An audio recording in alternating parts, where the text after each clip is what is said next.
Hello guys, welcome to another episode of Chai with Rai. Hope you're having a great Thursday. I'm just going to pin what we are doing today on this beautiful Instagram situation. But welcome.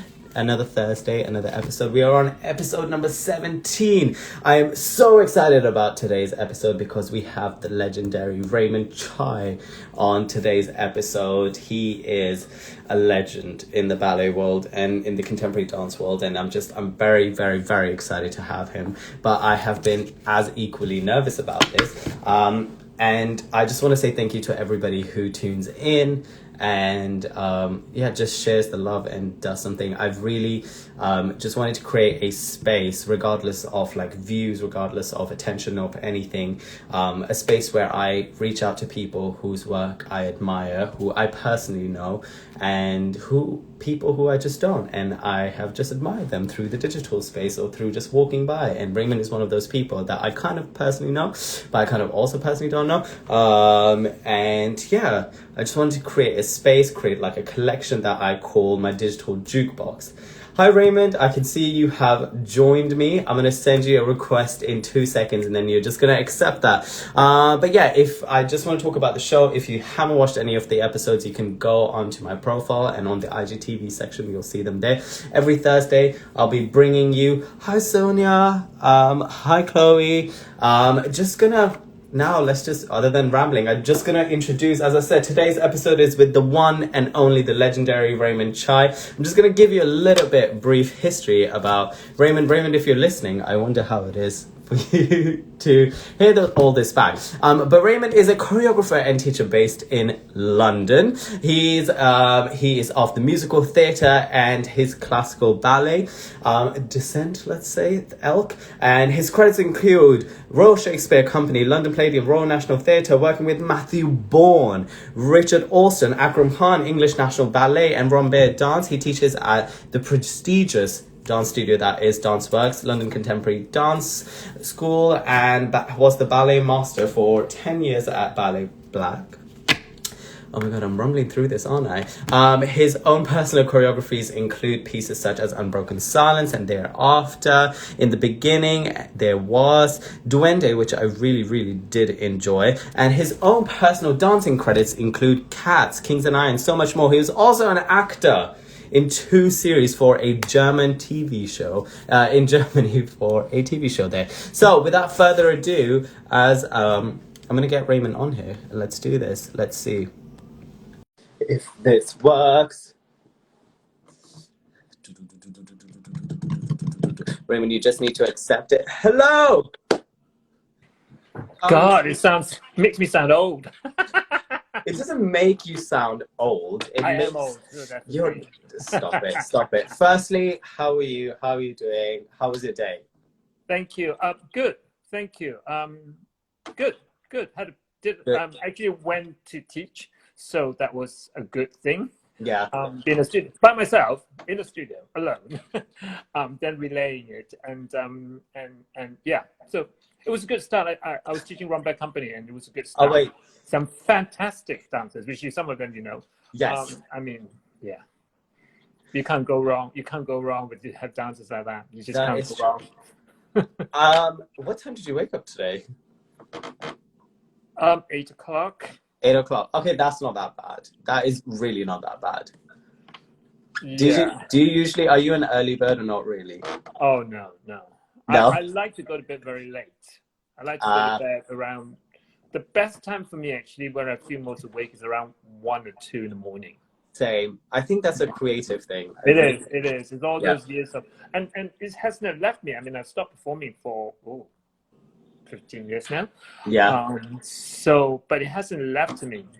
And it was what was really, really hard was changing my dinner, my eating habits, because I'm so used to when I did shows in West End or even when I was in the company, you come home 10 o'clock, you wind down the bed or something, or 11 or 12, and then I will have a meal. I'll have a normal meal, whatever I have. So, and then I will wake up, 9 o'clock or something like that. But now, obviously, I can't and I shouldn't. So that was hard, because now I try to eat before 9. And by 11 o'clock, I'm starving, absolutely starving. And I'll tell you something. What? When I say Asian, I mean South Asian. Sorry, any South Asian, East Asian, Southeast Asian people listening, I'm sorry, because the thing is that especially for the man, Yes. right, it goes right there, it goes right the waist. So, Yeah. so Yeah. the boat just, yeah. So I have to be careful. I feel like you're in a better shape than me though. Don't Oh like no, don't say literally. it. No, no, I no. literally have been nothing but eating and eating and eating through last year, and I've gained so much weight that I think like I to be honest with you, I don't know if you feel this. I love having weight and being normal. If I wasn't in the entertainment industry, I would care so less about everything. Oh really? Do you I'm feel that? Like, I love being well. healthy and I love um, eating and I love working out, but I would care so less about my appearance and so less about like being toned or having muscles and all of that sort of situation. the being having muscles and kind of looking fit, it's not really that I like it, so I try to do that. But what actually I found, I thought when I stopped dancing, and I did put on a bit of weight, which I actually liked. I Yeah. have been always been very skinny. Actually, I'm always the other way. Go on a diet means putting on the weight. Especially when I was younger, and it was in the ballet company. I was, because of lifting girls and everything. Nobody wants to dance with me. They would never cast me like, well, he'll never get her. And the girls are like, oh shit, now I've got him again, kind of thing. So I would need to put on the weight and go to the gym. So, Uh-huh.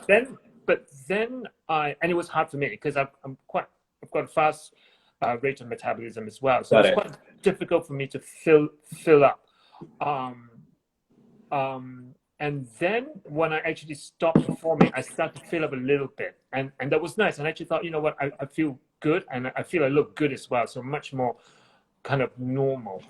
But when I put on a bit more, I actually felt really uncomfortable. Oh, I really? think it's a good thing because it makes me not kind of want to put on weight and not eat so much. But it really makes me uncomfortable. I mean, I feel like the roles it I gets in feel, the yeah, no, way, I feel that, and yeah. it's, yeah. So I'm kind of pleased because I think if it's vanity, I would give it up, or I'd just be depressed. Yeah. Because I haven't got that discipline. So if it's a vanity thing, I would either go, you know what, I don't care, or I care, but I haven't got the discipline, so I get depressed because I'm not looking good. But Yeah. but I actually don't feel good. I actually don't feel good. I feel kind of sluggish and heavy, yeah, but more sluggish. Yeah. So Fascinating. yeah. So it Fascinating. makes me want. I mean, I've taken up running Yeah. this whole lockdown, and I've enjoyed it. I won't say I loved it. I enjoyed it very much actually. So Hey, that, yeah. I feel you.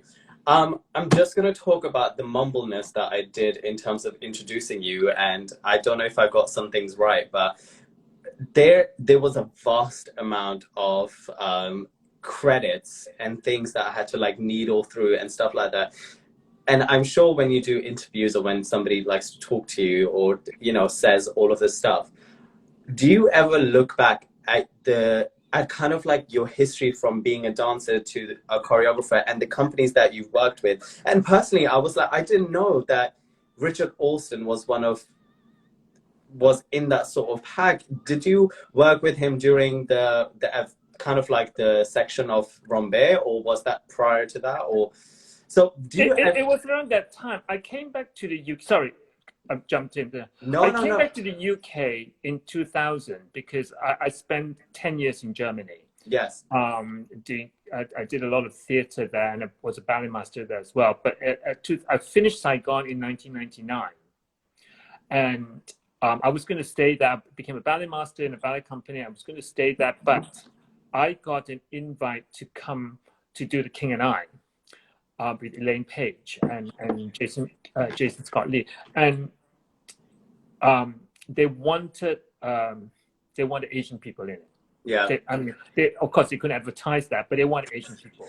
Was it? I Oh, mean, it must have been, yes. yeah. I mean, you could get away being half Asian, but you got to look it.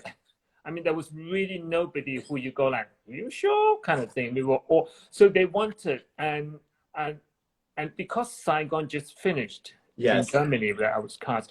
For some reason, they invited a whole lot of us, but I didn't go at that time because I thought, you know what, I don't want to kind of dance.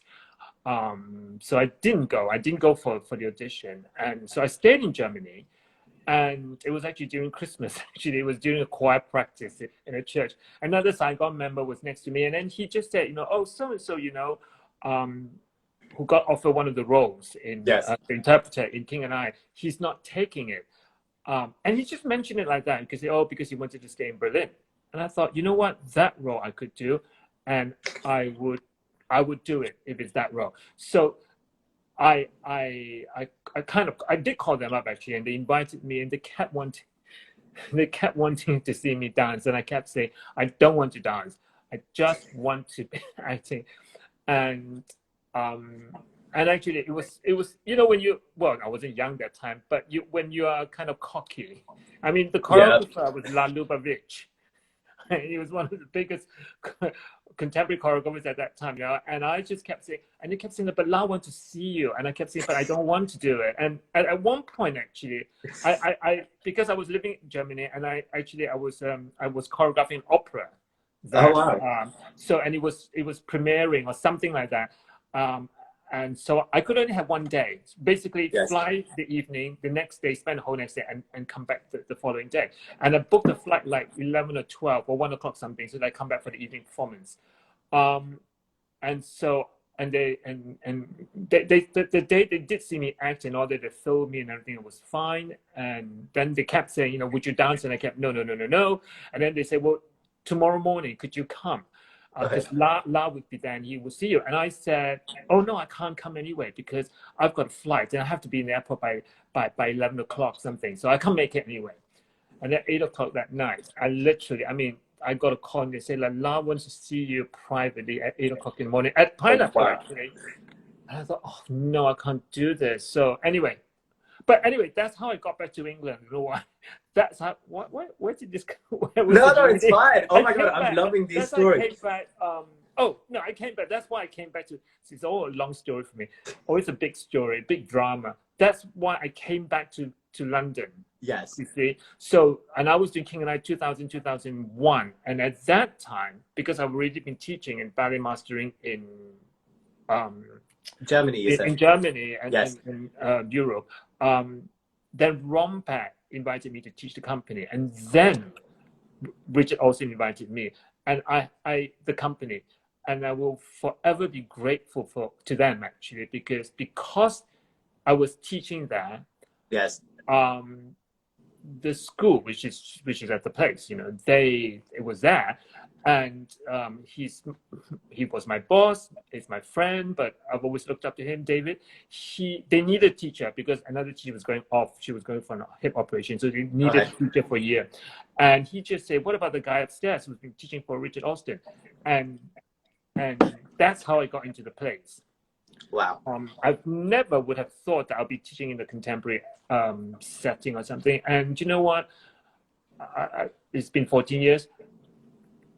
How it's opened my way of thinking. I'm still ballet, and I'm still very ballet, and I will never change, I suppose. But to be able to teach ballet to contemporary dancers in a contemporary setting, it's so.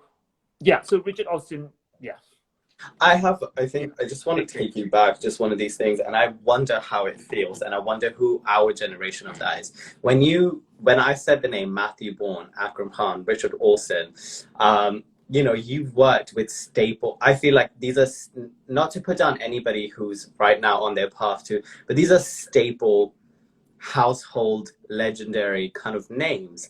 Not kind of, they are.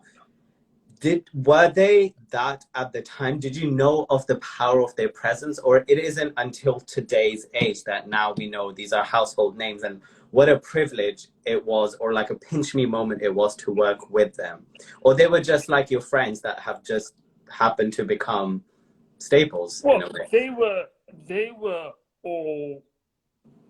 I mean, Akram Khan is Akram Khan, so even at that time, I started teaching Akram's company I don't know, 2008, 2005, 2006, something like that, on and off for a long time too. And you know who Akram Khan is, you know, I mean, Yes. all right, you know, one does. And so it's always been that. Matthew Bourne, it's always been Matthew Bourne. I mean, Akram, I was teaching his company, and you know, you teach his company and blah blah blah, but it's kind of until you know you meet the man and you know the man, and he's Akram Khan. Yeah.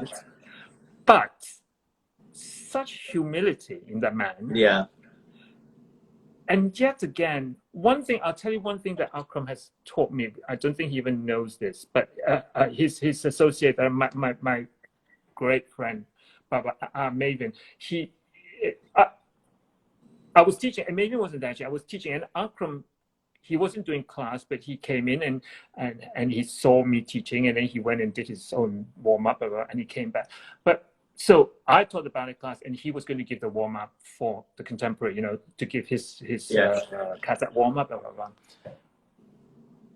To see him give the respect to the studio and the space. I mean, it wasn't kind of like, all right, guys, stop.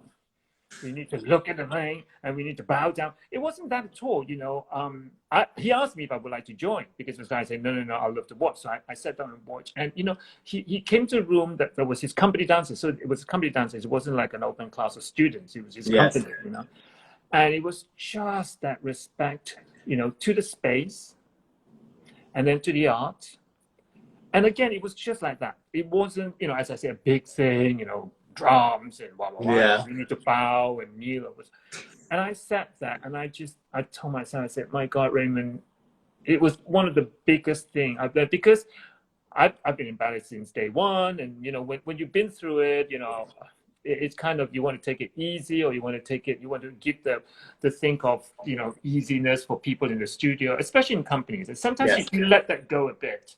And then with Akram, it really shows his respect for the art.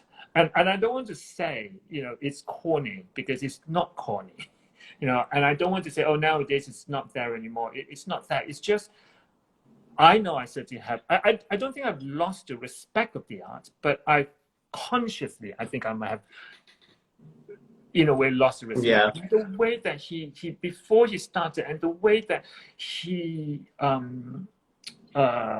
gave the respect to the space, and then to each other, all that. And it was just that, it was so kind of matter of fact, that made me thought, you know, these are the moments that make me think, wow. I mean, Akram Khan, as I said, was always Akram Khan. He's that, you know, what he's done to the dance world. Matthew Bourne,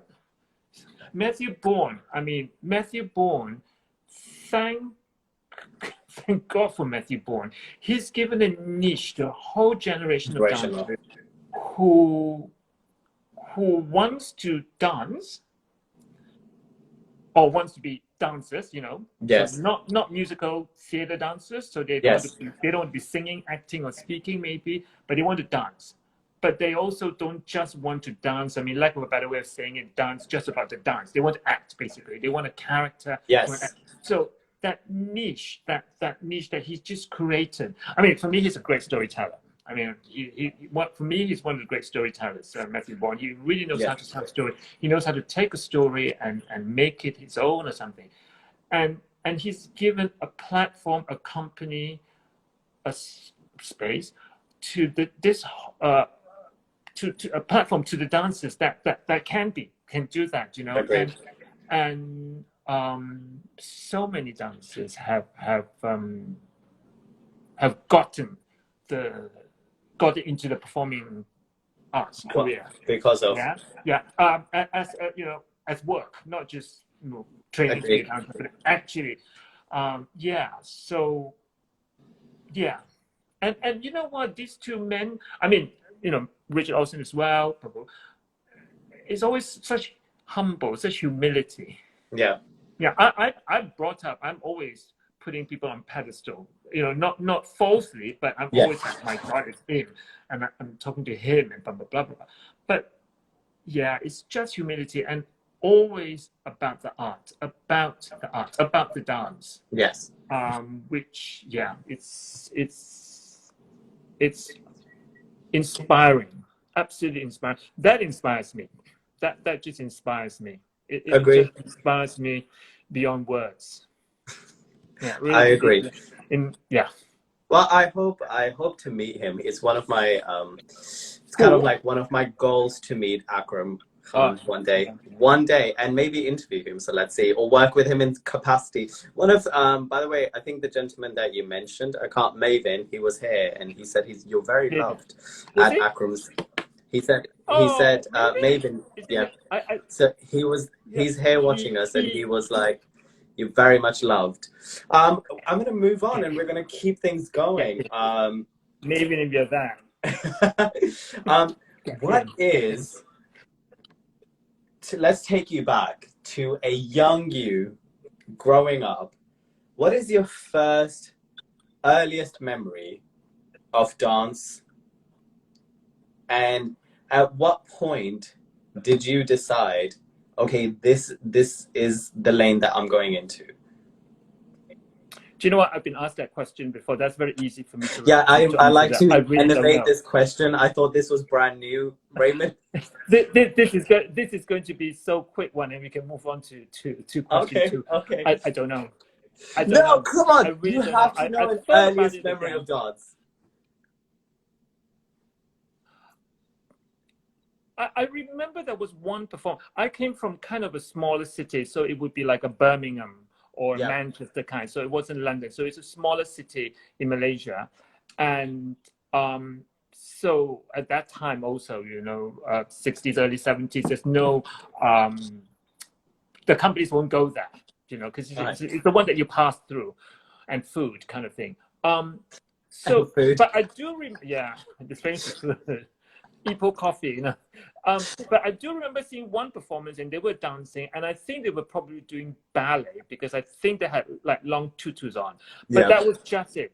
But really, I don't remember when there was a moment or a time when I wanted to dance or be a dancer. It was just, that's what I want to do. And then again, when you're growing up, that young naivety, I think, innocence, that's what I'm going to do, kind of thing. Yeah. So I don't know. I really Wait, don't seriously? Know. Okay, I asked that question. For me, when we do weddings, we dance. So it doesn't necessarily my question. Maybe I worded it wrong. Oh my god, I'm like lost for words. What I mean is like literally movement in its like core. For me, you don't remember any of that. For me, it's literally really dancing at weddings. I'll tell you what I think I was more into. More kind of acting, but not acting as to, actually maybe acting, but more like playing characters kind of thing. Performing, let's put it that. So yeah, more performing. I think performing is probably what that struck me. I think maybe, wanting to be on stage and everybody look at me kind of thing. I think that might be the thing that made me want to. And then dance and ballet, that I don't know how it came. I know how I kind of carried on with ballet, but it wasn't something like, oh, so that's ballet. That's what I want to do. That it wasn't. It really wasn't. I think performing, yes, it was something that I wanted to do. And the shape of a house, I remember my parents' house in Malaysia. The shape of it, the way the sitting room is, and kind of going out to the garden, you could almost believe like a stage thing, like going out like a conservatory where you have something. So for me, I always remember the sitting room was a stage, and then the facing out to the garden would be the audience thing. So I remember kind of wanting to perform. Yeah. But my parents, actually, I've been thinking about that. My parents, I think, are very, very musical, but they were a generation of, that's, you don't do that. You just, it's not in their mind. But I think they're very musical. My dad loves singing and all that kind of thing. My mom, she must have been, because she bought herself a piano and paid for piano lessons herself, just for a couple of years, I remember. Yeah. and we all had piano lessons, but that's quite Asian, quite Malaysian. You know, Sure. we you know, middle class families. So yeah, but dance was something, and it was something that I wanted because I found out about a school in Malaysia because I was walking around town, and then I found, oh, that's a ballet school. I sneaked in, I had a look, then told my mom, asked my mom if I could do it. You know, so that, I don't know why that came. I really don't. I've been trying to think about it. I really don't. It's, yeah. I think we need to go back into the vaults, which one day we'll do. We'll do like a whole psychotherapy sort of Chez Martin situation. Like, how was your childhood? How did that make you feel? Apparently, I've got two uncles. Apparently, one of my uncles was a ballroom champion. So maybe there is dance in the family. I don't know, and I can't do ballroom for peanuts. I can't. I love to. I would love Raymond, to. you never know. Yeah. You never know where this podcast this little situation may lead to. By the end, you might be doing the Viennese waltz, and you might be just, you know, a professional. I tried salsa and tango, which people were like, "Are you sure you were a dancer?" kind of thing. So yeah. Can you not hear the one? That was my thing. Raymond, can you not hear the one? Can you not hear the music? Yeah.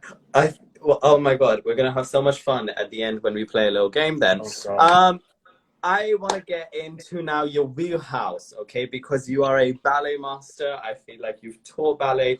You have taught, but I've told you this several times. I remember coming with my friend to your class in Central School of Ballet, and you were so nice, so gentle, and I was a complete alien moving around like a disjointed sort of frog, and you were so nice. But we're going to talk about ballet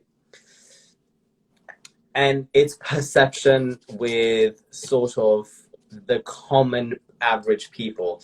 Firstly, how would you describe ballet to the average person? Would you consider it to be an elitist dance form too? And then I have some questions in regards to repertoire and creations. So firstly, if you were to describe ballet, what would it be? And if I was to say, is it for the elitist or a specific class? What would your response to that be as a consumer of watching it? Well, I certainly don't think it's for the elitists, for the higher class. I certainly don't think so. I think it came to be because it started in the French courts, isn't it? It started with royalty. So that. Yes. But thankfully now it's much more accessible. It could be more. I think we could do more than that to bring it more accessible. So I certainly don't think it's for any. I don't think it's for any class, basically. Yeah, I think there's something. Sometimes people put that because there's something about, especially with ballet, and also maybe ballet dancers or dancers who like doing ballet. There's something about that. Trying to reach, well, we do that anyway. That's our training, isn't it? Yeah. We try to attain the unattainable. We're always trying to reach something further up kind of thing, and going on point, that kind of thing. So that might give the sense of it being something that is unattainable. Okay. So that maybe it's giving that elitist, you know, kind of like, well, you have to have certain kind of body type to do it. You need to have certain kind of technique to do it. So it makes it that. But it's not, I mean, now because, okay, it's different. I mean, a colleague of mine actually did say something. He said, you know, we have to start differentiating between ballet and classical ballet. Okay. So I think now with classical ballet or classical ballet dancers or classical ballet companies, because ballet companies now do contemporary works as well. So, you know, that there is a certain aesthetic, that kind of body shape, body type, certain, yeah, but that's also can be quite broad. The technique that you need, you know, so, but that's for that sort of style, that, you know, but to do ballet, I think, I don't want to say anybody can do ballet, but it's not, you don't have to be that kind of one way. Yeah. One thing.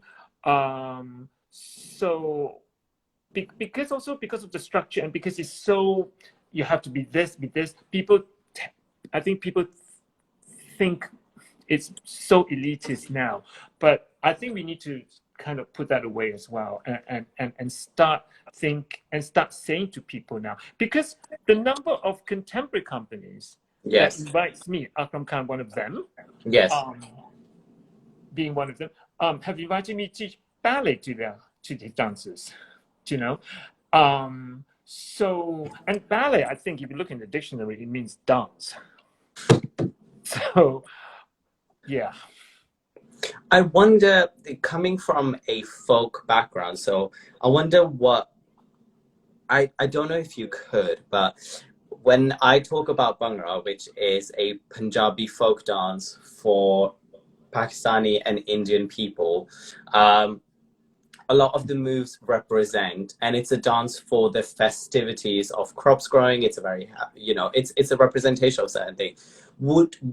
I'm very dumb in this, and I'm very ignorant in this, and I would love if you have the knowledge, or if you know, does it come from a specific space, like point shoes, certain lines, certain movements? Does it come, obviously, other than being French and, a dance for the royals in terms of the kings and the queens, does it have a specific sort of history or sense in that, or not really? Well, I think it came from the French courts. So steps like the minuets, the little bature thing, they're all courtly steps. And ballet people who are listening, I'm really sorry if I'm getting all this wrong. Yeah, all the dance critics out like, there. Raymond, you're wrong. You're wrong. You know what? I'm gonna get into like, who taught you ballet? So, like Peter Batures and all that little thing, Gagliards and all that. It came from the French courts, or rather, that style of dancing. So that I think. I mean, the point shoe going on point is really defying gravity. We try to defy gravity. That's why the man lifts the woman, Yeah. That's another thing, it's because the woman has to be light kind of thing. So when you go on point, it makes you kind of lighter. You're going further up. So that's kind of the point shoe thing. The point shoe thing. Yeah. Can I ask you, how, other than stylistically seeing, there's various forms of ballet, and then there's various, like we talked about, classical ballet and things like that. However, when I look at Chinese ballet or Russian ballet or British ballet or ballet from New York, I feel like there's a specific, like Russian ballet is a very, very, when I watch videos of Russian ballet, it's a very specific situation, let's say. Is that just a styling choice, would you say, or it's set in that way and that is how it's meant to be done? No, I think it's more the stylistic thing. I mean, ballet blossom. I just learned 2 years or last year that ballet actually did not come from Russia. It did not come from France. It came from Italy. So, but Russia is when it blossomed, isn't it? Yes. Yeah. So the Russians had that with the classical ballet. That's how that's the style. So I mean, I wouldn't say there is something like a Chinese ballet or an Indian ballet or a Russian ballet. Yeah, it's for me, again, maybe sounding corny, ballet is universal. Got it. And yeah, how you do it. I mean, I don't think that's a Chinese ballet. It would be Chinese people doing ballet. Yeah. And in that way, I actually think it's great. Ballet being that universal. If we can bring it even more down, or I don't want to say bring it more down, because I think we are. I genuinely believe that we are trying to not make it so elitist. Yeah, I think there's still people thinking that, it's too elitist, but we're trying very hard not to make it. But I think the beautiful thing about ballet, and maybe that's why it works, is because it is universal. You don't put, and that's why sometimes it kind of, it is in European art, rather, well, I shouldn't say European art. It started in Europe, but it's not in a way, European thing. A lot of the stories are Giselle, Sleeping Beauty, all these are. But it doesn't mean that if you're Chinese, you can't do that or can't identify with it, or Indian or from another part of the world. So, and I think that is the beauty, perhaps, with ballet. And even classical ballet, that it is universal. But we must, what we must do is that we have to start looking that, and not looking like what it should be like that. Got it. Yeah. I mean, again, the disciplines, when you do classical ballet, it should be like that in the sense of the way you do it, because that's been set. But it shouldn't kind of be a certain type of people doing it. Do you think, obviously, I think from talking to you, we can talk about the evolution of ballet and dance as a medium in general, but how technically speaking, how much has it evolved since its creation, and where do you see it going, let's say, in the next 10 to 20 years? Oh, I think it's just evolved great. I mean, from when it started to now. Yeah. It's just gone. And technical wise, I would just like to understand, technical wise, like, has the repertoire changed? Have creations changed? And also, my understanding is that, again, I get my information from watching movies and certain pieces like Giselle's, actually attending Royal National Opera House. My information comes from there. So I feel like repertoires were created and people come and they recreate them. And yeah. Can you actually create a new ballet piece, and does it need to get signed off by like a ballet committee and be like, okay, now you can tour it? Like how? Yeah. Sorry. No, when you do classical ballets, when you do a classical ballet like Swan Lake or Sleeping Beauty, Giselle, you know, or even further on the Balanchine ballets, further on the Macmillan ballets, yeah. They're created in a certain way. They're created to tell the story that way. So we need to be respectful to that. Like the classical ballet, we need to be respectful to that. Why is it done? How is it done? Blah blah blah. But I certainly think we can still push the boundaries. Okay. So we don't kind of say. I personally believe kind of like, well, to a certain point, of course, this is the way it is because this is the way it's been choreographed. But it doesn't mean that you can't put maybe speed into it, play in the character remains the same, but then you as a person doing it would give it a slightly different portrayal. So that we can be open to that. And then as dancers, I think when you say, you know, coming maybe off classical ballet into dance, I think physically we have evolved. The training has evolved. I think bodies are different now.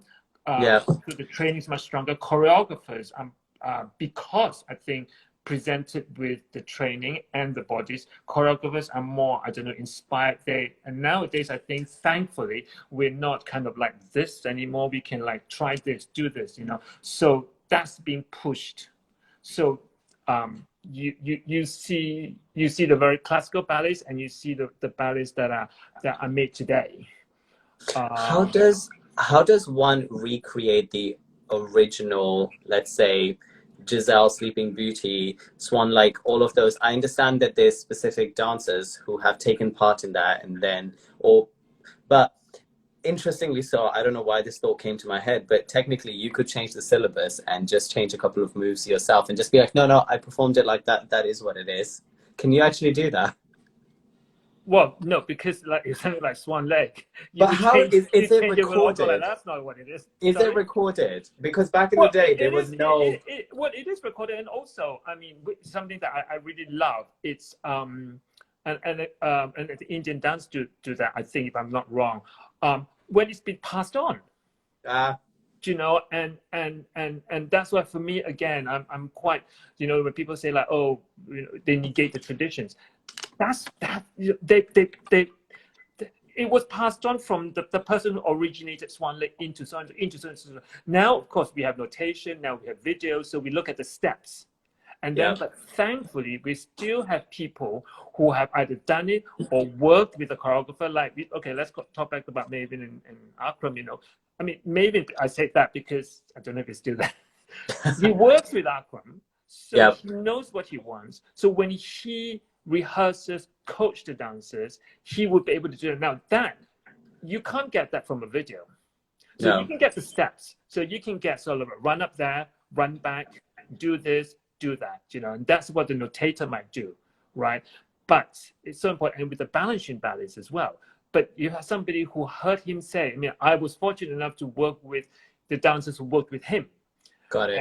And I was fortunate enough because balancing did so much for the girls. So boys, we don't really have much, but I loved it. So I would stay in the rehearsal room to listen. And the things he say, like, oh, he did it that way because she couldn't do it. That's why he changed it.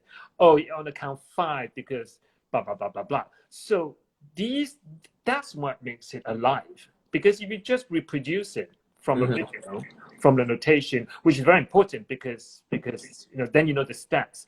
But the coach, the people who coaches, it's invaluable because again, and because it's art, and you're not reproducing a set of exercises because it's art. You need life. You need somebody to breathe life into it, and to make the understanding. Somebody say the reason why you need to look there is because. Got it. And then I've worked with some people like that, and it just makes a difference. It just makes something that is like, oh, okay. It's like, well, of course I would do that then, So I think coaching, people who coach, we must never, nowadays it's so, we do kind of negate a little bit that, which is so important. Yeah. So important. What the master said, what the mistress said, what the choreographer had said. Why does it have to be like that? But giving the artist room as well, giving the artist room as well to interpret it. Yeah. Oh, I wish I did ballet is all I'm saying, because I'm a very mischievous person, and I only got to understand this the other day when I was watching that documentary. By the way, I found out it was a documentary piece called On Point, ENPOINT, on CW back in the day that I was watching repeats of. And in it, this person talks about the relationship between you and the piano player and the orchestra, and the orchestra was going fast, and she comes off stage and she's like fuming. She was like, I told him to go slower and he went faster. And I was like, I feel like I would do that if I was a master or things like that. I would just be like to the orchestra player, just like, yeah, go ahead. Just do it. Just mess around with her. Just as a mischief. That'll be fun.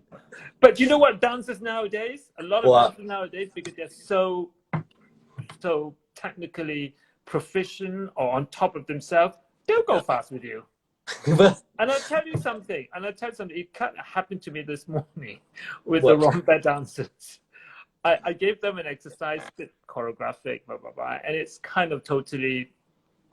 the intention was there, but it didn't really work, kind of thing. But you know what though? They made it work. And I said to them, actually, why did they make it? Because they're on top of the game. Yeah. So they make, and that again, when I train students as well now, or when I train students, to be on top of our game doesn't mean that we'll be the best. But on top of our game, it's so that we are on top of our game. That, do you want me to do it this way? I can do it this way. Do you want me to do it that way? I can do it that way. Yes. But I'd rather do it this way. I'd rather do it my way.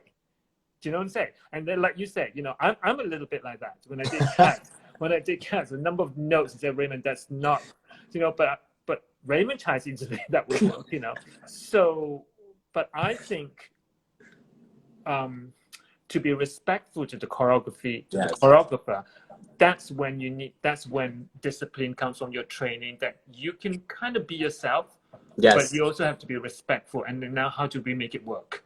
Got it. Fascinating.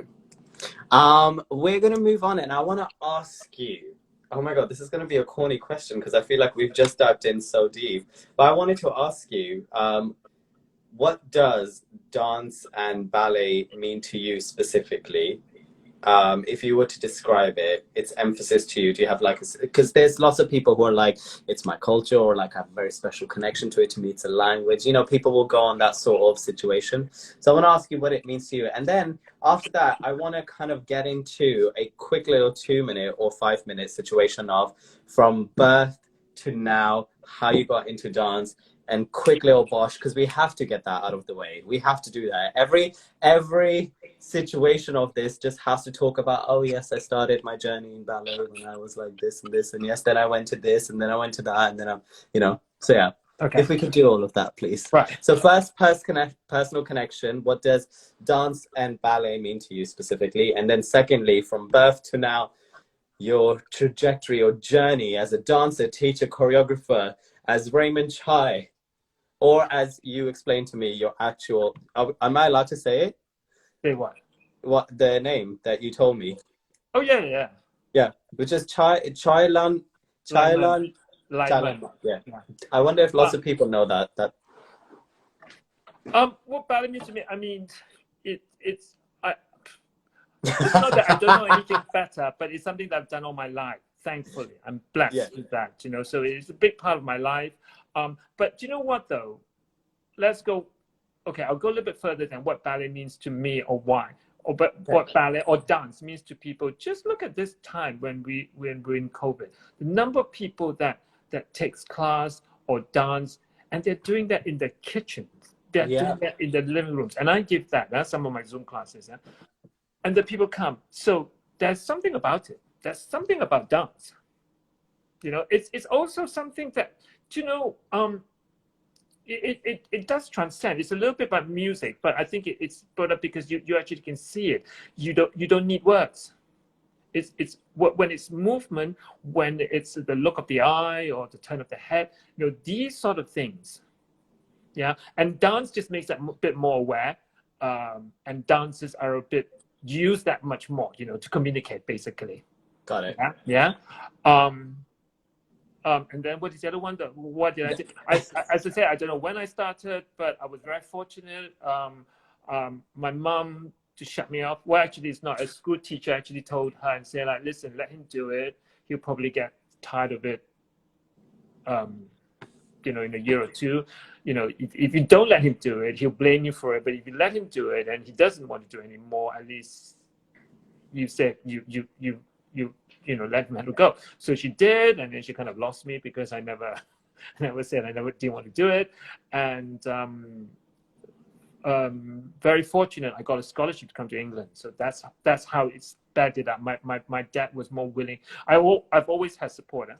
I'm very fortunate. Sorry, what scholarship, if you don't mind me asking? Was it in the arts or was it in specifically in ballet? Ballet. Oh, totally. Ballet. And that's at what age?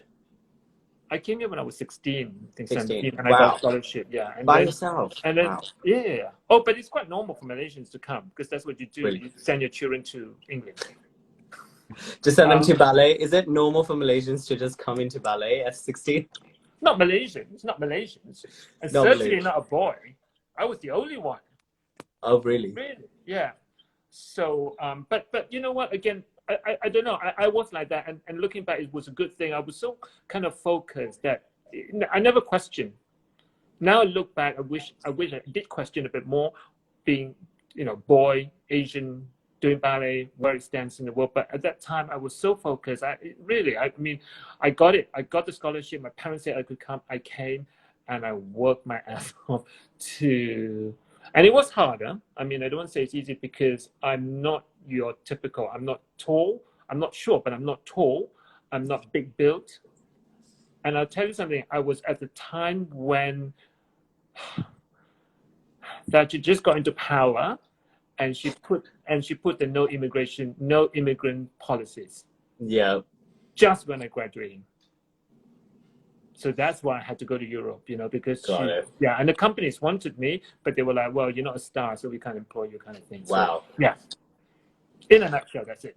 What was your first ever work as a working dancer, would you say? After you graduated, or was it during in a ballet company with the National Ballet in Lisbon? National Ballet. Yeah. When you were a budding young dancer training at your scholarship program, what was the peak? What is the peak for you? Like, what were you? I wanna play this role in this specific production with this specific choreographer. Did you ever have that, or you were just like, no, I want to go there. At that time, I think. I wanted to do ballet, classical ballet. That was it. Although, looking back, because of my physique, you know, I would not have been a prince. But it's funny. I'm one of those. You know, it's a paradox. Yeah, physically, I'm not a prince, or I would like to say the the world's vision of a prince, how it should be, you know. Yeah. But deep inside, I'm very much that. I'm very much the lyrical, the princely thing. So that's why it's always been a fight either with choreographers or with myself, because that's me, that lyrical, princely cavalier. But I'm not like that kind of physically, let's put it this way, or not made for it, not made so much for it.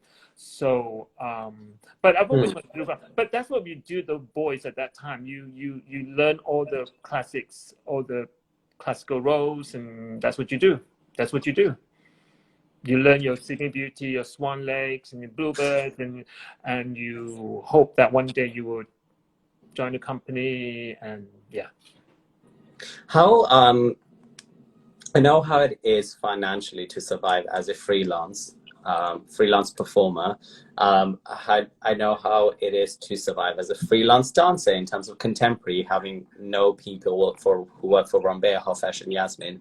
But is it financially profitable, and like, do you make a good living as a ballet dancer, or it's still a struggle? As a freelance dancer, or as a dancer with a company? As a ballet dancer. I think it's better now, much better. Yeah.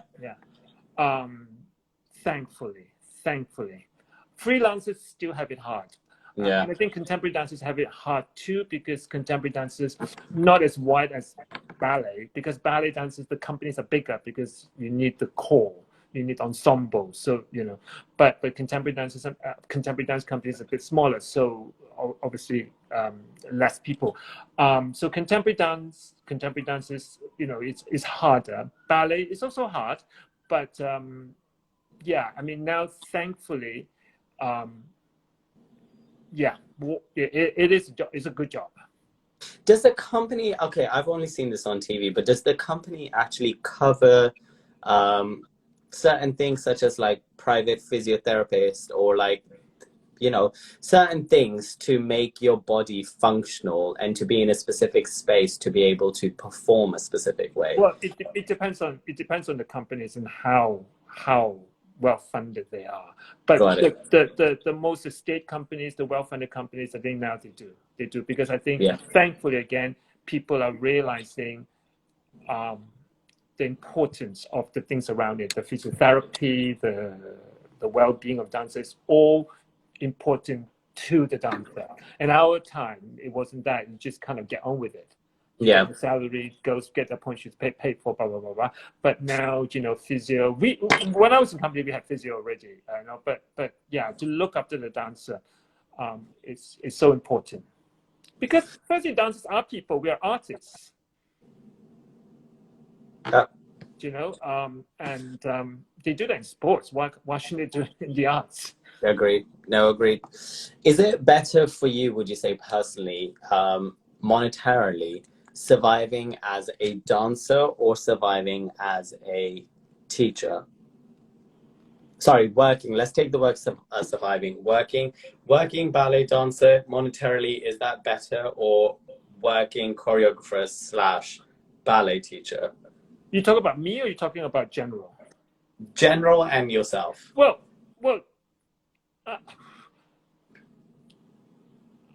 I mean, dance as a career is so precarious anyway, you know. But once you, an actor friend of mine was saying, he said, once you're in it, it's great. You know, Agreed. So once you're in the company dancing, that's great. I mean, teaching is just another side of it, another profession. So I mean, I think with teaching, unless you freelance teacher, but you know, maybe there's more security, because if you're teaching, you'd be tied to an institution. So you get your salary. But for a dancer, I mean, even though you're with a company, but after X number of years, dancers, because we are artistic people, we need stimulus. We leave anyway.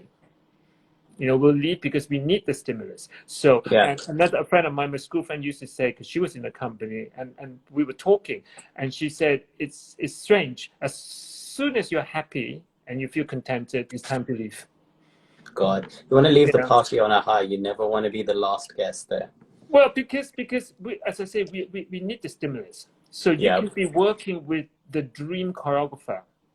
You know, I mean, I'm talking about, you know, when you're young, like when you're 18, 19, 20, 21, you know, you get there. So, I mean, give yourself 10 years, but if you're working 10 years with the same person, you love working, and you still love working with him or her, but you need something different for your sanity, to kind of pull you away, you know, so that you explore the other parts of your artistry. So yeah, even in the company, when I was in the company, in our company, we had a big repertoire.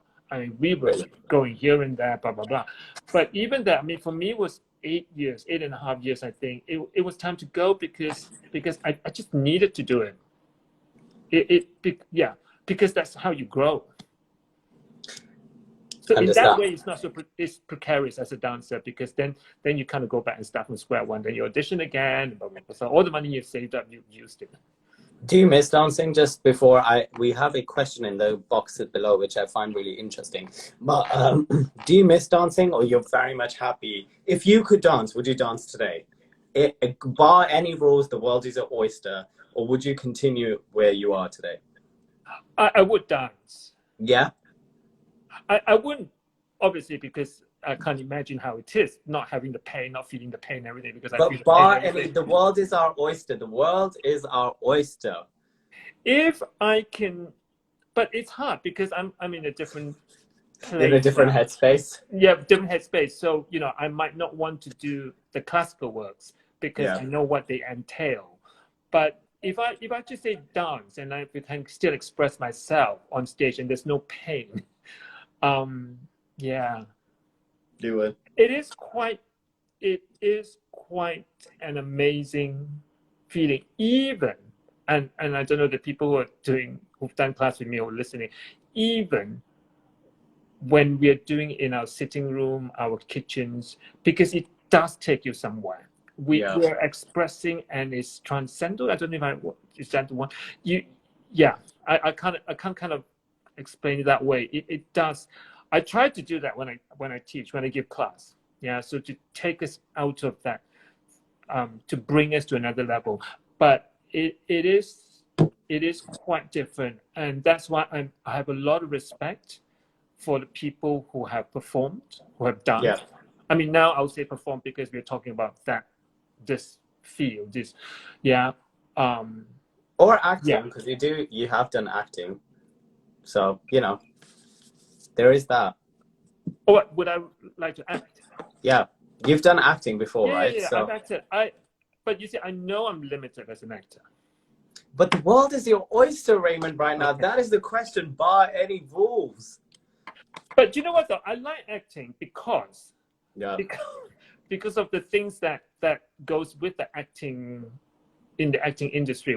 All the times when I was acting, maybe I was fortunate, you know, you never have I mean, when you dance, you're a number. Then you have to warm up.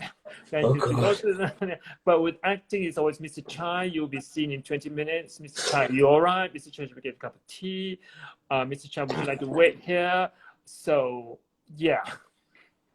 Interesting. I like performing. I think that's what I would like to do. I think that's what I might miss that, actually. I don't know. It's performing.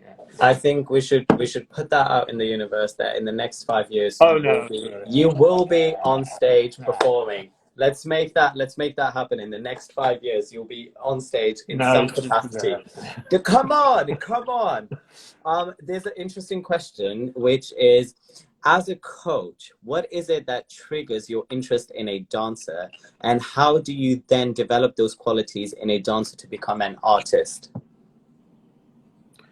I found that very interesting because so what interests me in the dancer, when I'm coaching the dancer, I think the dancer, the dancer. Yeah. So when you say the dancer, are you taking in their movement, their energy, who they are as a person? Everything. Yeah, the whole package. So that actually quite excites me. Is that his body just loves that way. Just loves to do that. You shouldn't, but they love to do it. So then you coach that way. I know your body loves to do that, but I'm sorry, but that's not the choreography. We can't do that. So we need to find something. Or you say, go that way.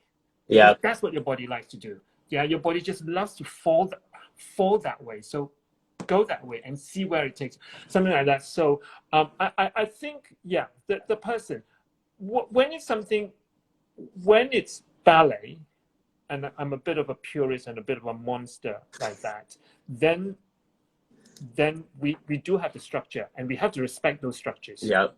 Yeah, because it can't be a free for all. Because it's like, if you're singing opera, you have to sing it with an operatic voice. I mean, we're talking about performing here, yeah? We're not talking about for fun. So you can't have a not operatic voice and then sing opera, because it's not written like that. So when I'm coaching the classical solos and everything, I'm a purist that way. It has to be like that. Can I ask you a question? Because you're a purist, barring, we're going to move on after this question to diversity and stereotyping, which is one of my favorite things to talk about. And I know we're going to passionately talk about that probably for like, no. But regardless of controversy, and this is just an opinion from your experience, and at what age do you think after that you can no longer pursue a career? Hello? Because my thing is running out, my battery gone. Oh, no worries. Sorry. Whilst you get power, I'll just I'll say this. What age or what level or body type or whatever it is, what sort of point in your life, physically or mentally, you can no longer pursue a career as a professional or working classical ballet dancer? Is it like at the age of 12, if you haven't had any training? So like, let's say I'm 14, I've never had it, or like I'm 20, 22, 23, I've never had any professional dance training ever, but I have a dream to be a classical ballet dancer. Can I do it? Can I actually make a career? And I am, let's say I am ethnic, so I am from I don't know, a remote place in Fiji, and I'm a little bit on the bigger side. Will it happen? You talk about classical ballet? Yeah. Well, I would say, well, rather than talking about the age first, I would talk about what the body can do. Okay. So you can be 17, which is quite late, or rather very late. But if you have the facility and you have that will and passion to work hard, then maybe there's a possibility for classical ballet. Is it because your bones start developing so you for can... a boy.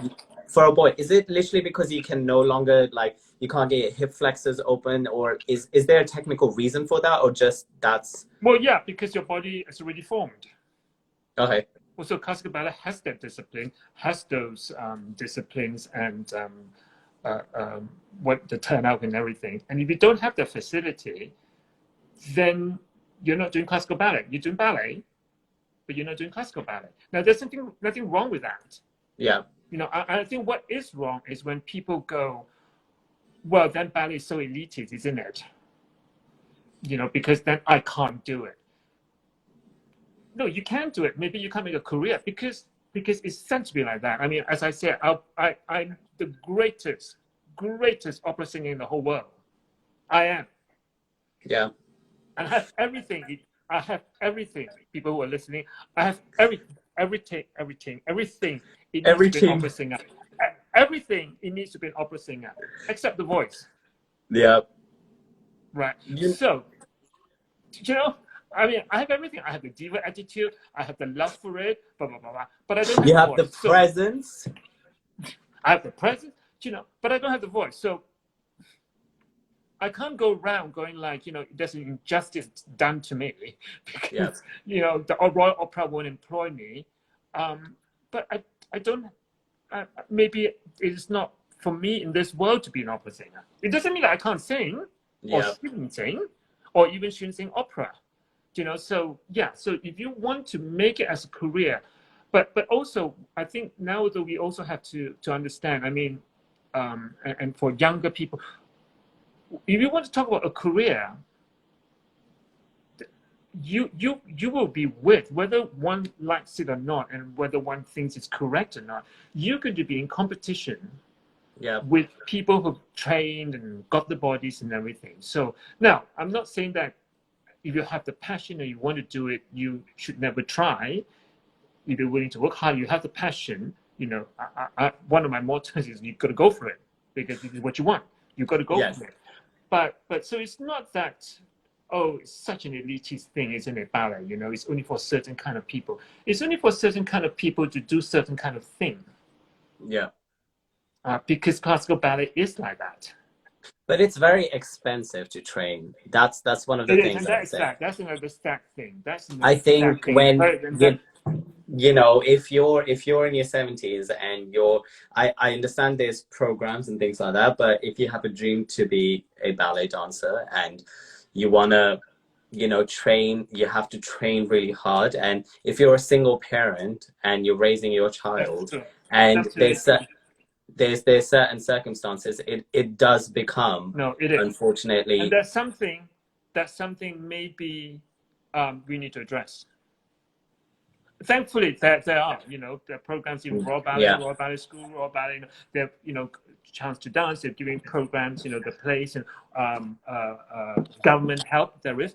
But that is that, and that I think we need to address that. So that is also one thing that makes it elitist, is that if you don't have the money, then you don't have to pay, because it is expensive, especially for the girls. It's very expensive. It's especially for the boys too, because you have to buy stuff. But girls, those point shoes, so it's very expensive. So I think support, yeah.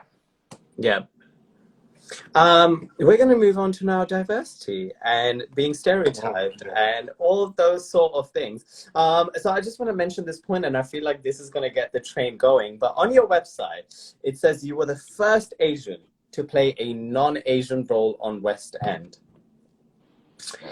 Did I say role?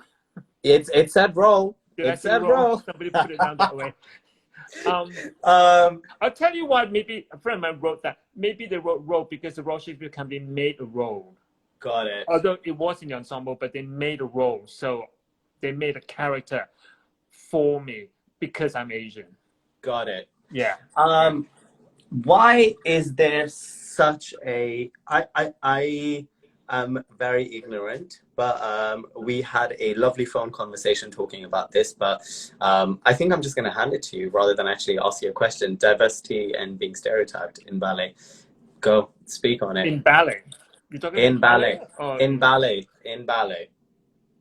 Well, I think the conversation will move to other things as we talk a lot. So why is it stereotypical? No, not why it's stereotypical. I think let's address diversity first.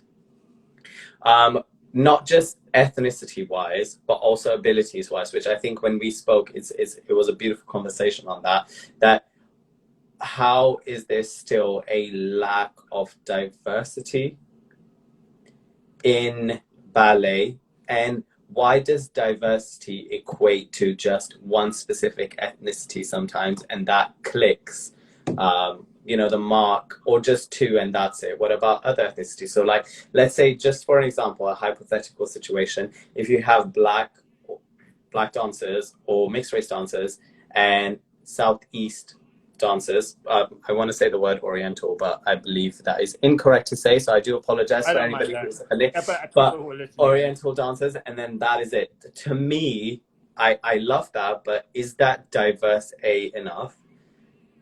Or what about other ethnicities? Because I don't know personally a lot of South Asian ballet dancers. I think I only know of one who works in France, who's a Pakistani ballet dancer, a male Pakistani ballet dancer, and that's it. You know, this one, I think we need to really pin down to different races, because and I think culture, and I could be wrong, people listening, you know, I could be wrong in that. It's just my thinking. With East Asians, so Southeast Asians, you know, Chinese and Japanese, we are better represented for some reason, and I think culturally too, because it's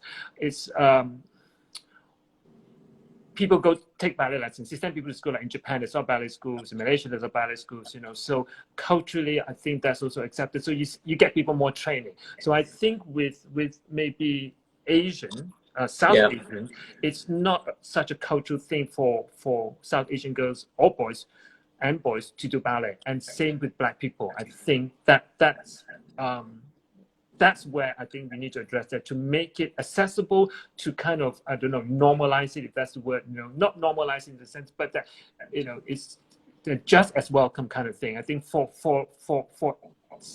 East Asians and Southeast Asians, we're better represented as well. Not enough, I don't think, but better represented than South Asians and the Black dancers. And I don't know, a thought just came to me, and I don't know, maybe I'll talk to my friend maybe one day and talk about it. And I don't know if because with South Asian dancers, you have such a rich and deep tradition of Indian dance, the Kathak and nothing like that. Maybe culturally people would do that. I don't know. I feel like there are, like we talked about this the other day, there's Aishwarya from Rambert, who's one of a contemporary dancer. I know Sanya from Jasmine, and Yasmin Vodman, and then there's a couple of others. But and in terms of when it comes to India and Bangladesh and a lot of other places other than Pakistan, because that's where I'm from, there's a lot of dance schools out there which are not just rooted in traditional or folk dances. There's a great ballet program, Alvin Ailey, all of these sort of things that go and teach programs there, contemporary workshops and things like that. There's people who do ballet workshops there and ballet intensives. Right. So it's not that, but what I'm trying to say is in the masses when it comes to the actual work of it, because the companies, to my knowledge, are very much based Europe, America, East Asia. I don't see that happening in terms of representation when it comes to diversity. Sorry, you talk about the representation in Europe. Yes. Yeah. Well, firstly, I think we also need to be careful about that too, because firstly, I think we also need to remember, we are in Europe. Yeah. So the European companies will have a lot of European dancers. Now, that's not to say racism doesn't exist or stereotypes doesn't exist. Yeah. So we are in Europe, so there will be European dancers, and predominantly, or a lot of Europeans are white. So there is now we need to especially this time, we need to look further. Yeah. But there's a lot of work to be done from now, just about looking further. We need to start them young as well, because culture already, if you grow up looking at a dance company and they're all white and you're not white, then, and your parents are not white, so you're not going to send them to a ballet school. I'm very fortunate to be able to take up ballet, because my mom, because the teacher said let him try it, and my mom was like, okay, you know what, it's only $12, so let him do it, kind of thing. But my dad was very hesitant, and the reason he was very hesitant to send me was because for him ballet was white European. The ballet teachers were white European, the army wives. The army wives were based in Malaysia because we were a British colony. So the army wives would be there, and of course they're English. So they've had ballet training, so they might not be professional dancers. So they would start some ballet classes. So to my dad, that's ballet. It's this bunch of army wives, white women probably teaching to the expats, the British. So where would my son fit in? Yeah. And it was never about me, a boy, but it was just that. So you see, already with that was that stopping. It was like, well, where would he get a job? Because everybody's white anyway. So you see, so we need to go right down there. So I think in the other cultures, when you don't have that role model, that's why I think it's so important, like Ballet Black or what, showing that, it's that. It's that. And you look at it, you say, like, it can be done. I was fortunate. There was one dancer, he's now teaching in Elmhurst, Michael, who was Singaporean. And he's a little bit older than me. So when I was growing up, he got into Royal Ballet School. So when I wanted to do ballet, there was somebody who looked like me. I didn't think that would make such a big impact. Well, it did, but at that time for me, because I was so focused about it anyway, I don't care, I mean, I would do anything to do it. But at the back of my mind was like, somebody did it.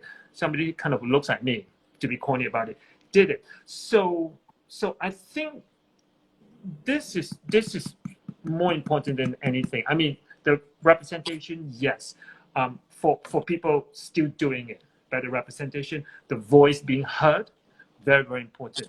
But for the next generation, they really do need to see. I mean, now it's funny because now I'm this side of the. I actually do look and go, oh my God, that's an Asian actor. Oh, that's an Asian face. Not in surprise, but more like, oh, that's nice kind of thing. And even with black faces. So I think that's important for the younger generation and about now for the generation who's performing now. Yes, the voices needs to be heard. The voices, different ethnicity voices needs to be heard, and not kind of like, look, we're here as well, It's for me, I'm not so much a champion of, look, what about us? We are here too. It's not that, but it's, you can't negate the people who are there. Got it. You can't talk diversity. Sorry, let me go there. You can't talk diversity, and you don't mention that you have Japanese dancers. You can't talk diversity and say, look, my company has an Asian dancer, South Asian dancer. You can't. You have to mention that. For me, that is much more of that makes me more, if you want to talk diversity, then you have to talk diversity. And that's just skin color diversity. There's so much about diversity. But if you don't want to go there, if you don't want, that's not our passion, No, I agree with you. I think for me, that's it. Because if you negate that, then you negate the existence of that person and his culture, his or her culture. Did you ever feel, or when, I know you said there was somebody, you said Michael, I believe, who was a dancer, somebody who made it before you. Did you ever feel, sometimes I feel like this in the room when I walk into castings, or when sometimes I'm in the room, I'm sometimes the only ethnic person there or the only South Asian there. Did you ever feel the only ethnic person there, A, and then B, have you ever experienced discrimination, especially in regards to your skin color? We'll move on to in terms of physically in throughout your dance career. So not racism, but discrimination. Well, that question, yes. The other question of going to a room, and I don't know if this is it played in my favor or not, but for me, all throughout my performing career, now looking back, I wish I was a little bit more aware of that. But all throughout my performing career, I never, I'm Asian. I know I'm Asian. I know I look Asian. No, you don't. I know everything Asian about me. But when I'm auditioning or when I go up for auditions or when I perform, that never crossed my mind. Yeah. My mom had to tell me once and say, like, do you see how you look, or do you know who you are, kind of thing. So for me, I maybe there were, but when I was going up for jobs, I mean, I when I was auditioning in the West End, I would go up for roles where I like Fiddler on the Roof. I would go up for it because they said they want a dancer, so I'm like, well, I'm a dancer. I mean, it literally was like that, but I'm a dancer, kind of thing. And so, but the other thing about being racially kind of discriminated, yes, and I'll tell you when's the most. I mean, it happened sometimes, but the most that I felt was when I was working with lots of Asians playing Asian roles in production, but not by other Asians. Oh, by the crew? But no, by management, by what do you call it, creative team. Wow. I mean, I was told, do you guys not realize England is a cold country? And how do you react to that? And you're talking to people who came from Korea, Japan,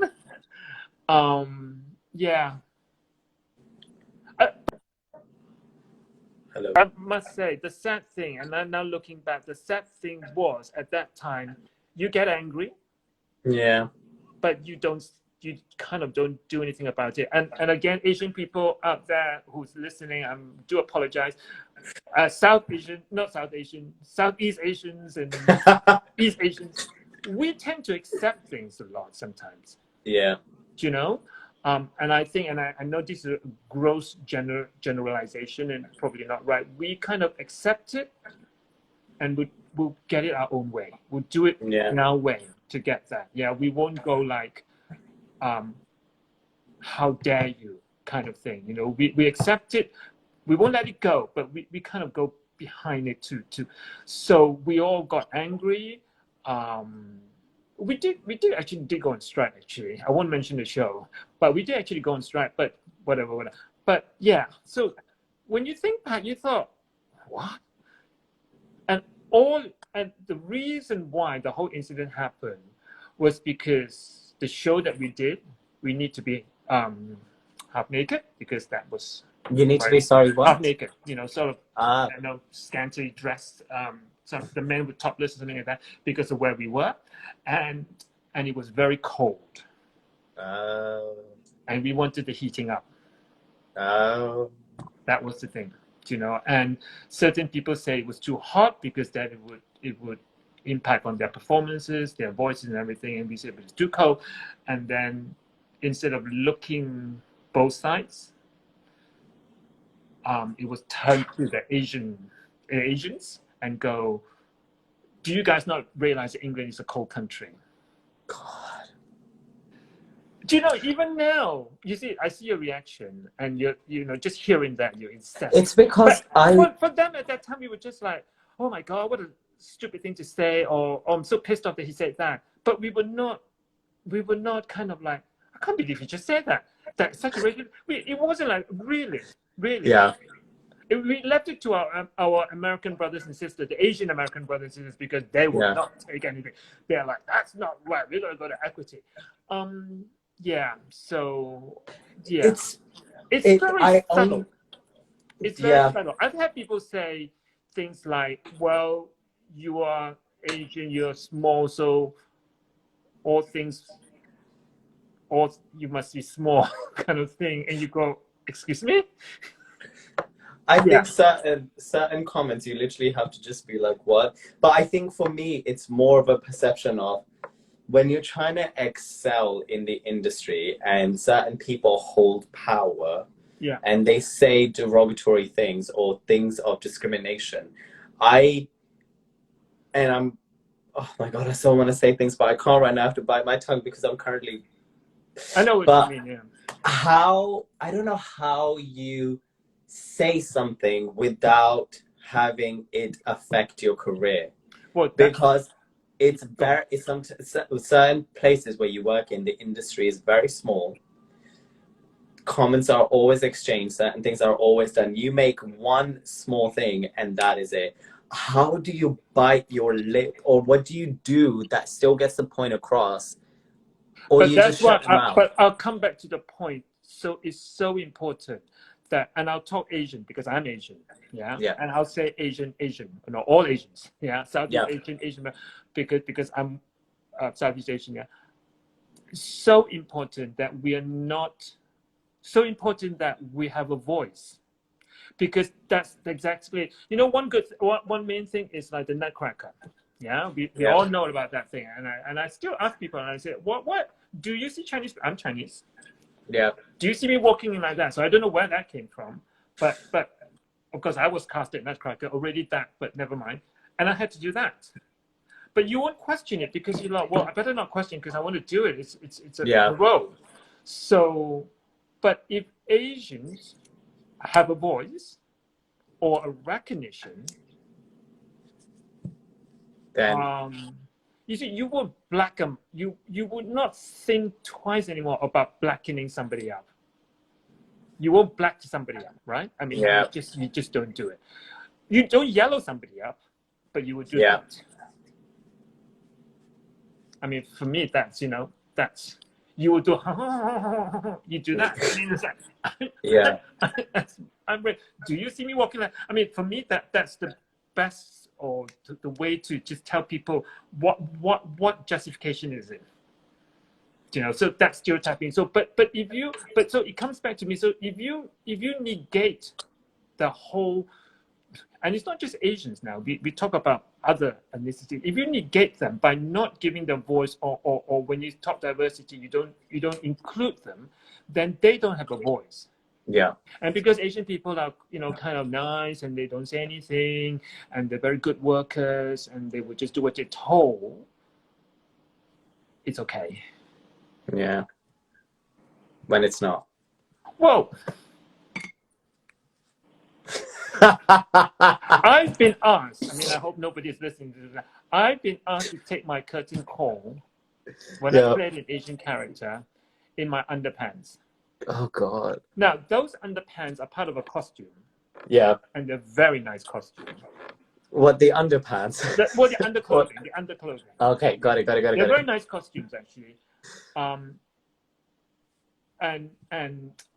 So if you look at it like that, you won't think of them, they're undergarments. You can see that they're undergarments because you saw them take off the thing that was undergarments. But they're not, they don't look like undergarments. So they're actually quite nice. And at that time, again, I wasn't happy. I said something and then it wasn't, but now I look back and I thought, you've made me take my curtain call in undergarments. What about? Do you know what I'm saying? And it was a featured role. So and I know there was no malice there, and I know it wasn't a racist thing. You know, it wasn't like, oh, you know, let's put them down. None of that. I know, to this day, I know it's not that. It's not that at all. So there's no maliciousness, malice there, anything. But if we just think twice, and I've been to a lot of diversity training and talks, and the one thing that and usually it's by a black person talking to a whole room of white person and then me, you know, then I'm like, where does this sit with me? But one thing this person said that rings through, she said, all we need to do now is to, think twice. Give yourself a second.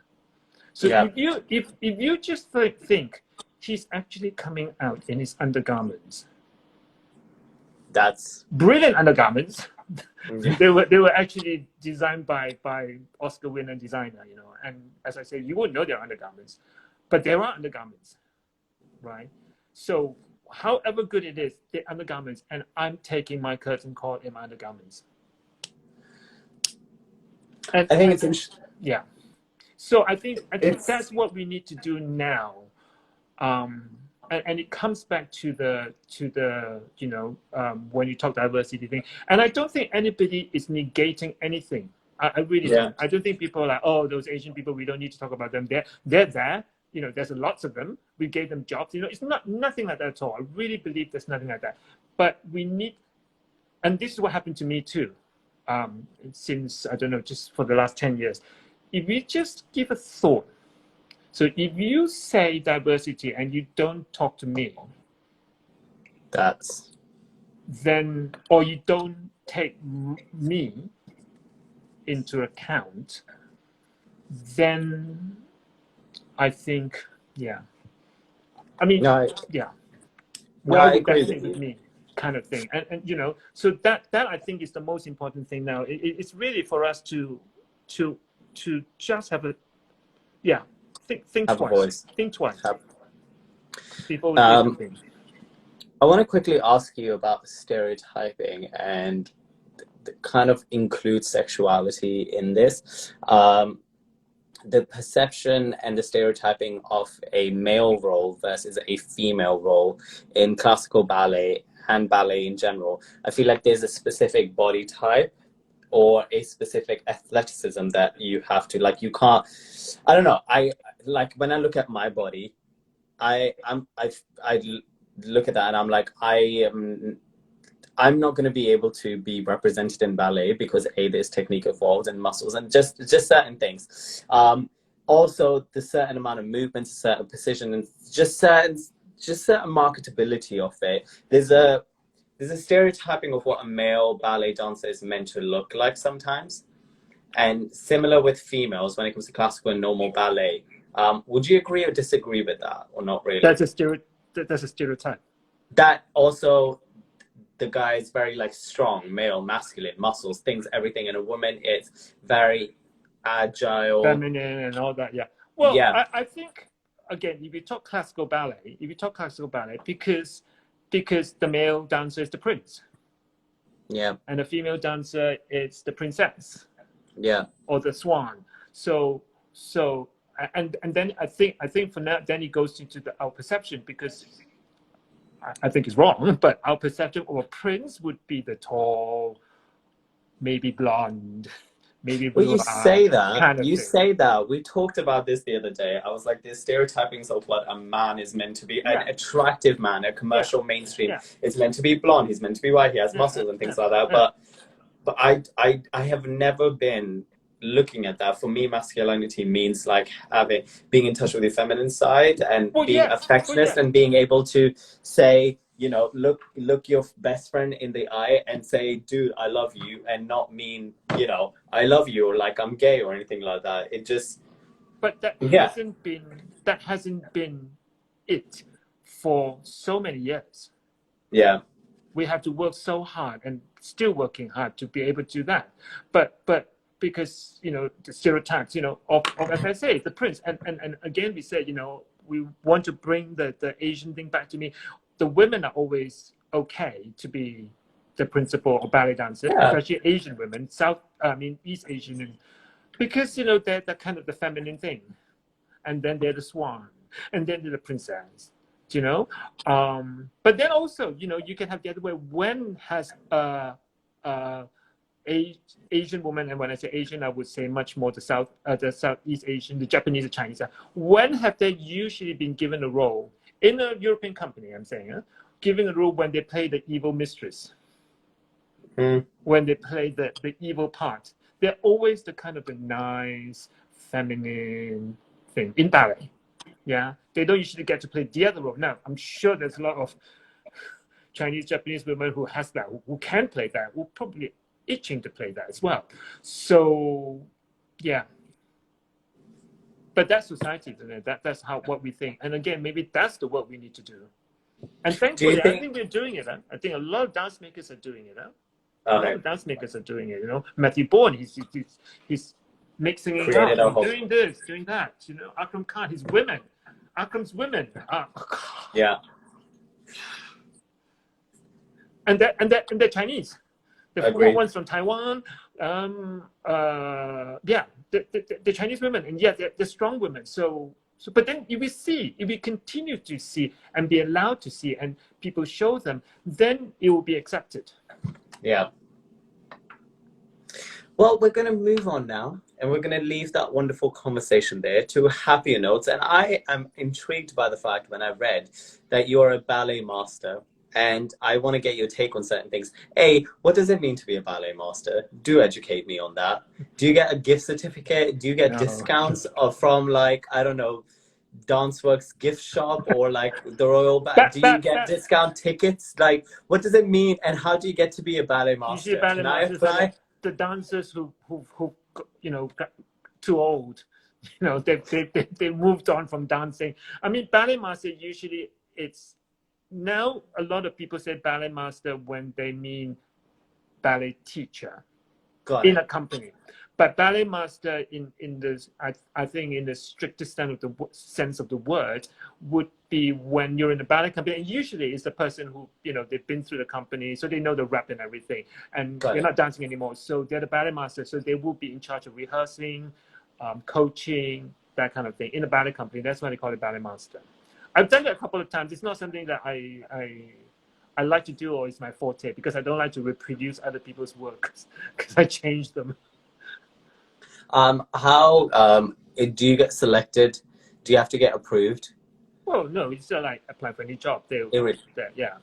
Usually, it's people who knows the rep of the company, or who can rehearse, and who are good coaches rehearsers. That's usually, they're the people who work from the company because they would have been through the whole company. They would have been through the rep, so they know the workings of the company kind of thing. See, I have a question on that, and I would love to get your take. So when I got the opportunity to teach at Danceworks, and I feel like Danceworks is such a prestigious staple of a dance studio within the London dance scene, and it represents something in terms of classical ballet with, the ballet academy that they have and the contemporary dancing. I think like Danceworks is very much a base in that and jazz. And then when I got the opportunity to teach there and I saw my picture next to yours, next to David's, who teaches Horton Technique, I kind of felt undeserving or not deserving to be in the same, because I was like, yes, I have danced my entire life, but I was like, there's this entire generation of, and I don't consider myself of that generation, but I did my ETM, I did my graduation, level 3 graduation in terms of, fitness, did the way, put in my work, went to auditions, have done the work, and now am teaching in a different genre. But, it's like yourself when you're talking about Ballet Master, people who know the rep, who've worked with the company for an extensive amount of times and have knowledge to pass on. In today's age, when I see kids, I have to say kids now, because I'm almost about to be 30, who literally create such a mass digital space presence and then get workshops or get priorities and get regular dance slots. How do you feel about that?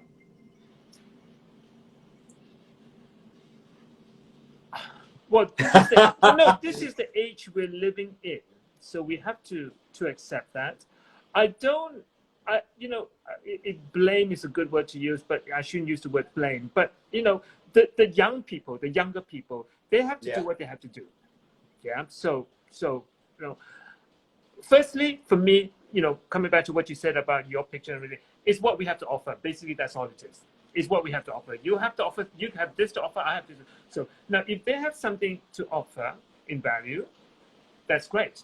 Whether they're 19, whether they're 27, whether they're 35, whether they're 65. If they have something to offer, that's good. The thing that what I would, and I was talking to, or rather she said something, she put a post up and I said, we were both dancers and now we are teaching and everything. And she just went back to home country and she said, like, they're giving young people all this, to be teachers and blah, blah, blah. The thing is that it's not the young people's fault, because of course, if you give me an opportunity, I'm going to take it. I'll be silly not to take it. But I think it's the people, maybe the establishment, let's say, not again, for me, not again to not give the young people the opportunity, but they should not negate the people who've made a career, who've been through so much. Because I think nowadays, there is a little bit of that, and I hope it's just a passing thing, kind of like, well, because we're all into new, what's new, and that's great. But what about somebody who's been through it? Yeah. And what that person have to offer. So let's say you're young, so you haven't been through what I've been through. So your contribution is slightly different. So what they get from you will be a little bit what they get from me. I know we're different discipline teaching, but let's say we both teach the same thing. So the thing is that we mustn't, society, establishments, institutions, we must never negate that kind of, we're all for the young because we want to be diversity. We want to diversify. Yeah. Again, that word diversity come up. So again, using the word diversity, but kind of throwing out the old. Now, if the old person, or the young person for that matter, is not offering something that is, so let's talk about teaching, if they're not offering something that could empower further the career, the training of this dancer, then whether you're young or old, you're not in my establishment, but experience is something that is so, and especially with dance, where experiential, I agree. It's so important, that we've been through it. So But whatever age, if you're 25 and you start teaching, you whatever experience you have that to offer, and that's just as valid. Yeah, but it's I think my issue, and I'm really sounding like an old what do you call it? You, by the way, are Old sounding person. you're It's very open-minded. when the old people when because I do see it because I am old, so I Yeah. you know it's in my category. I see sometimes it's like, you know, well, yeah, but they're doing this now, which is much more today. Great, have them, Yeah. we must have them, but the person who's been through 30 years of it will also have something to offer. Yeah. You know, disappointments, a person of 25 will not be able to empower students about disappointments, but the person who is like 55 or 60 will tell you, yeah, maybe you can say like, I know what you're going through, it happens to all of us, yeah, and you will get through this, you know. So the 25-year-old will have something to offer, yes, and we must accept what they have to offer too. But so has the 55 and the 65 and the 75. I think it's right now for me and in the industry, in the commercial mainstream, can sort of see, and I talk about this with my friends, it's kind of become a popularity contest in a way. Who has the more views, who has the most followers, who has this. And I think to this day, I think I say this, I think contemporary sometimes is getting infiltrated by that. But ballet is very much a staple. But I wonder what would the ballet world in particular be like, let's say if one of these, or let's say if one of these TikTokers who do these videos or Instagram influencers were to come and take a job from a ballet dancer who has worked 15 years of his or her life to get into an academy, has the potential, is not there yet, but has the potential and things to offer. But because this other person has got more followers and they know that they'll sell out the tickets if they're in the company, or they'll get the big producers to come in or things like that. I wonder how the dynamics and the shift will change. But that's the discussion that I hope we will continue to have. Do you know? Yeah. Yeah. Yeah. Yeah. All right. Well, we're gonna quickly talk about one last point before we play some games. And then we're gonna I shall let you go because I feel like I've loved talking to you so much, and now because of the power of Instagram, poor people having to listen, I think. It's fine. They're keeping with us. Like I say, to me, I seriously, I said this from the start. I don't care about the numbers anymore. I love this so much, and this is a passion of mine. That it's literally like I admire you and all of the people that I've had. That it's kind of just like creating a jukebox, and sometimes I just listen to things that we have discussed, and it just, I don't know, it helps. And some people genuinely reach out afterwards, and they've been like, it was really nice. I think. And maybe this is a good time. And I'm very at fault with that because, yeah, I think conversations, if we continue to have conversations. Yeah, I agree. Know, we just need to continue to have conversations. We need to listen. We need to think twice now before we make decisions, before we make remarks. Yeah, how... And sometimes, you know, we will say something that is, because I do think, you know, inherently, I mean, inside us, we're human, we will make mistakes. I will maybe say a racist remark or something to realize, oh my God, I think that is not very nice, blah, blah, blah. And then, then maybe perhaps we can move forward. I think it's okay to make mistakes as long as you own up to them and realize you're in the correct, but you shouldn't be... I don't know. There's people who sometimes get ostracized in terms of their career. I want to get your perception on the digital space and teaching in this sort of situation. And like, I feel like I myself of a generation where I do have an Instagram account. And yes, we're using this to do this sort of conversation. I do hate the art of showing off, and yes, there's a little bit of narcissism and things like that. But how has the digital space impacted you, Raymond, as a dancer, teacher, choreographer, and how has it been teaching and surviving through the digital space during COVID? Well, the way I look at it, we don't have much choice. Yes. So I think the way I look at it is actually, thank God. Can you imagine if we didn't have Zoom? Yeah. True. But, very big but, we must go back to the studio. Yeah. Oh, but we there's must nothing go back like to the being in the studio. studio. This is, I won't say this is great. It gets us along because there's nothing else. Yeah. Yeah. And somebody said, I think it was Janet Lewis, she said the only other option is to do nothing. And that's not an Yeah. option. Yeah. And thank God for that. And not just to professional dancers who needs that, because this is the soul. This is food for dance, isn't it? Yeah. Yes. The class. But for the people who are not professional dancers who did that, I mean, I'm quite actually touched to hear them say, you know, they got them through it, blah blah blah. So this is important, for now. I mean, it can continue, but it must never, please, it must never take the place of the studio. Yes. It must never take the place of the individual attention. It must never take the place. I don't care when it gets a little bit more normal and we still have to wear a mask, to be able to go closer to the person and say, actually, this part here, can you not lift here? That, these sort of things. And for me, or the performer or somebody, to see the person who's teaching, coaching, that you can see only so much from a screen, but how they, especially when they're coaching, especially when they're choreographing and creating, how their body language, how it should be, how so and so does it that way, you know, those things. Yeah. So this is okay for now, you know, and I think it's serving its purpose. Huh? I mean, Yes. can you imagine if we didn't have this? We would be. That is, we would. that I is, mean, if we don't have this, so I think it's great. But we need yes. to, yeah, we need to work to going back to the studios. Dare I ask a cheeky question, and you can be like, that is a very cheeky question.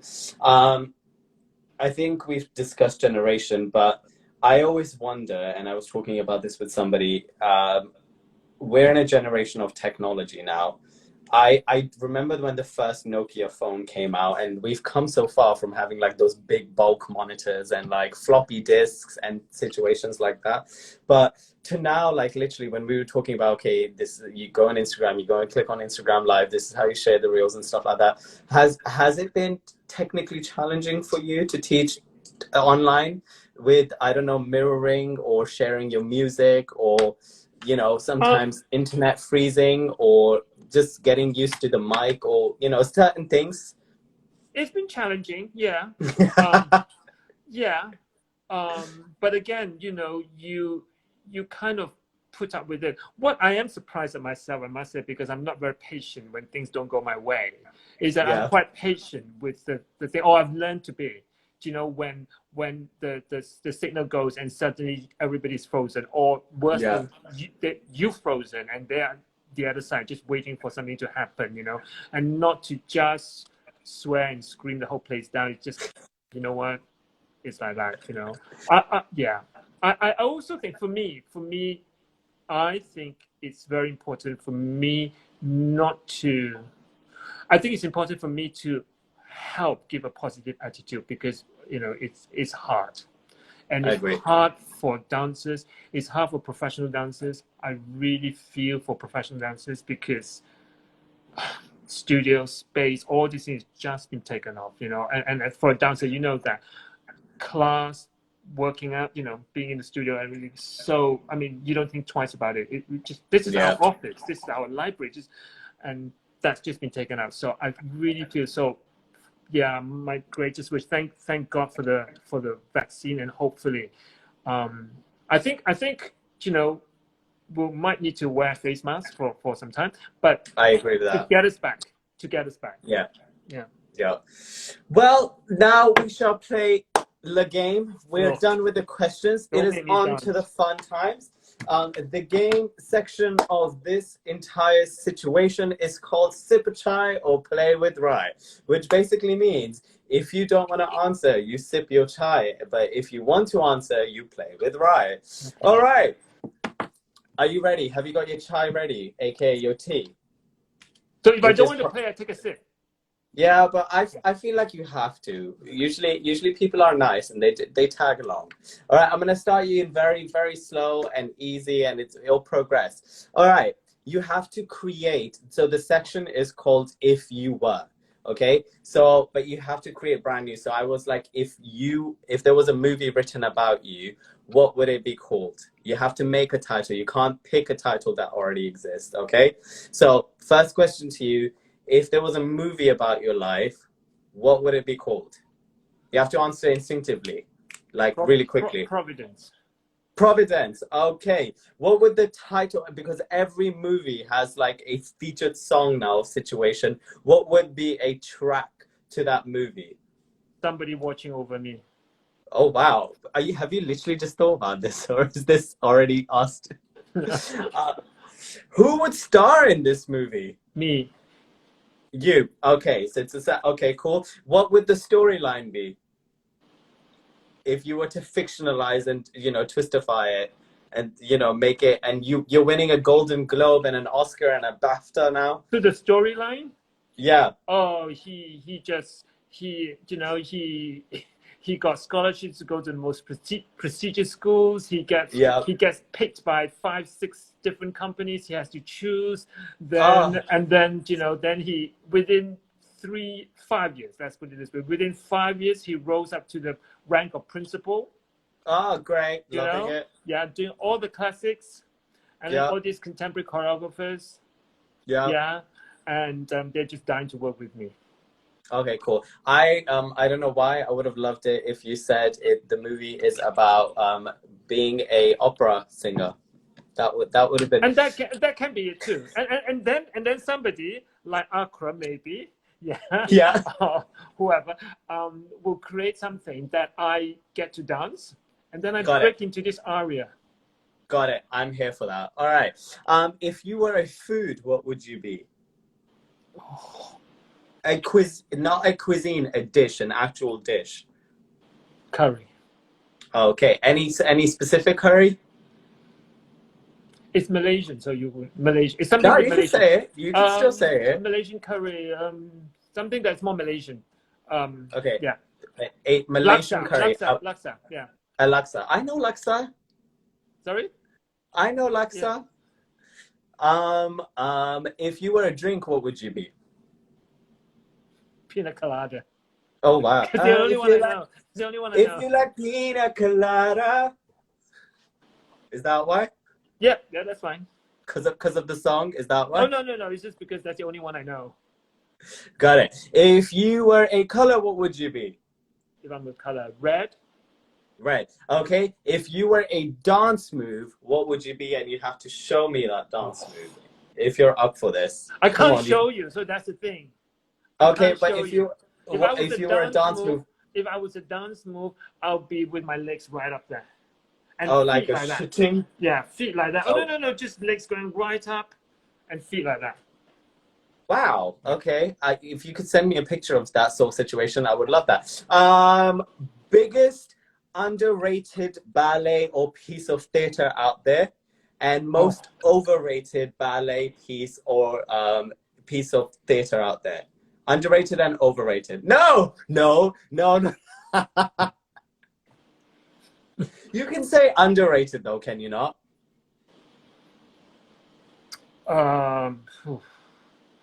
You could say underrated. I feel like underrated is good. It means like, why, I'm just trying to think. I don't know. Let me come back to that. Wow. Wow. What has your favorite costume been and your worst costume? For me? Yes. Oh, general. Favorite costumes, I think it was the one that I just wore pair of shorts and then a top. Yeah, so because I like ballet, so I like that. And my worst costume, I suppose it was the underwear. The garment. The garment. All right. There is the next section is called Have You Ever? Okay, this is a bit of a naughty one. Have you ever farted on stage whilst performing? Farted? No. Yeah. No. No, dancers are known for this. Don't pretend I'm not pulling this out of anywhere. No? No. Have you ever forgotten a dance step? Yeah. What was the worst dance step that you ever forgot, or worst ever biggest stage fail? Um, Once I finished facing upstage, Yep. so I'm facing away from the audience. Oh God. And the other way, when I was doing cats, my tail got stuck with my shoe, so I literally had to roll off the stage. Oh God. Okay.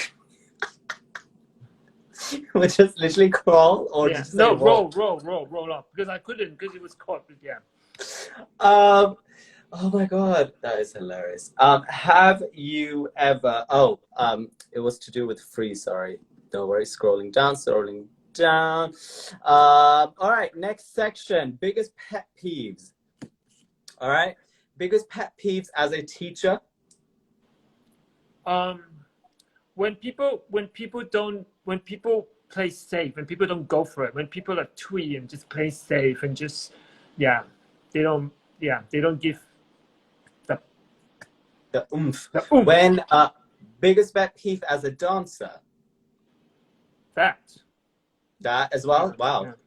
I would be like the pay, because sometimes you don't get paid on time. Or costume, when you get put in like random costumes and you're like, no, I'm all right with that one. you're right. I've been fortunate. No worries. Biggest pet peeve teaching on the digital space. The music crackling. And Yeah. Biggest pet peeve in life. Oh, I have quite a few, but I can't. When people, I think when people, I'll tell you what it is. When on the tube, you sit on the tube, and somebody sits on the tube, and they put their shopping next to them. Oh, I do that. Why? Is it because it blocks you? No, I think it's terribly, terribly selfish. Wait, are you talking about on the seat or just on the side? Oh, no, on the seat next to you. On the seat next to you. Yeah, that's true. Okay, I don't do that. I only do that if it's like really, really empty. Yeah. If it's really empty, I'll do that. Is that still selfish? No. I mean, because there's so many other seats free, kind of thing. But yeah. Got it. Okay, cool. I'm gonna name. I googled some famous ballet dancers. Okay, I'm gonna give you 3 to 5 ballet dancers, and you're gonna tell me who you would like in this. We're gonna create some modern day twisted versions ballet pieces. You're creating an entire modern new. So if I was to say you're creating a piece about a digital love story about how they met on Tinder. Do you know what Tinder is? Yeah. Okay, cool.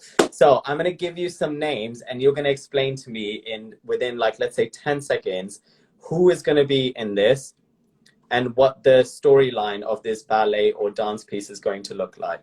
Okay? Okay. I don't know if I follow. understand. Yeah. So names, who would you pick to be in this piece and Right. how would you structure it? Okay? Ballet dancers or ballet characters? These are ballet dancers that I put. You give me the names. Okay, you give me the names. Okay, yeah. Rudolph Nureyev. Yeah. Yeah, thank you. Margot Fontaine. Yeah. Fontaine. George Balanchine. Yeah, they're all legends. So yeah. Okay. And Anna Pavlova. So you can only pick a boy and a girl. Oh, pick a boy and a girl to do something. Yeah, pick a boy and a girl. It's a modern day ballet story about how they met on Tinder. Oh.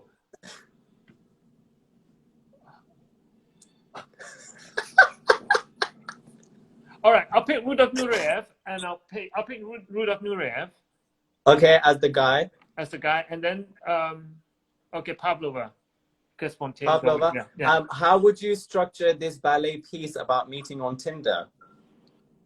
Well, Nureyev would go on Tinder because he's so sure of himself. Yeah. You know?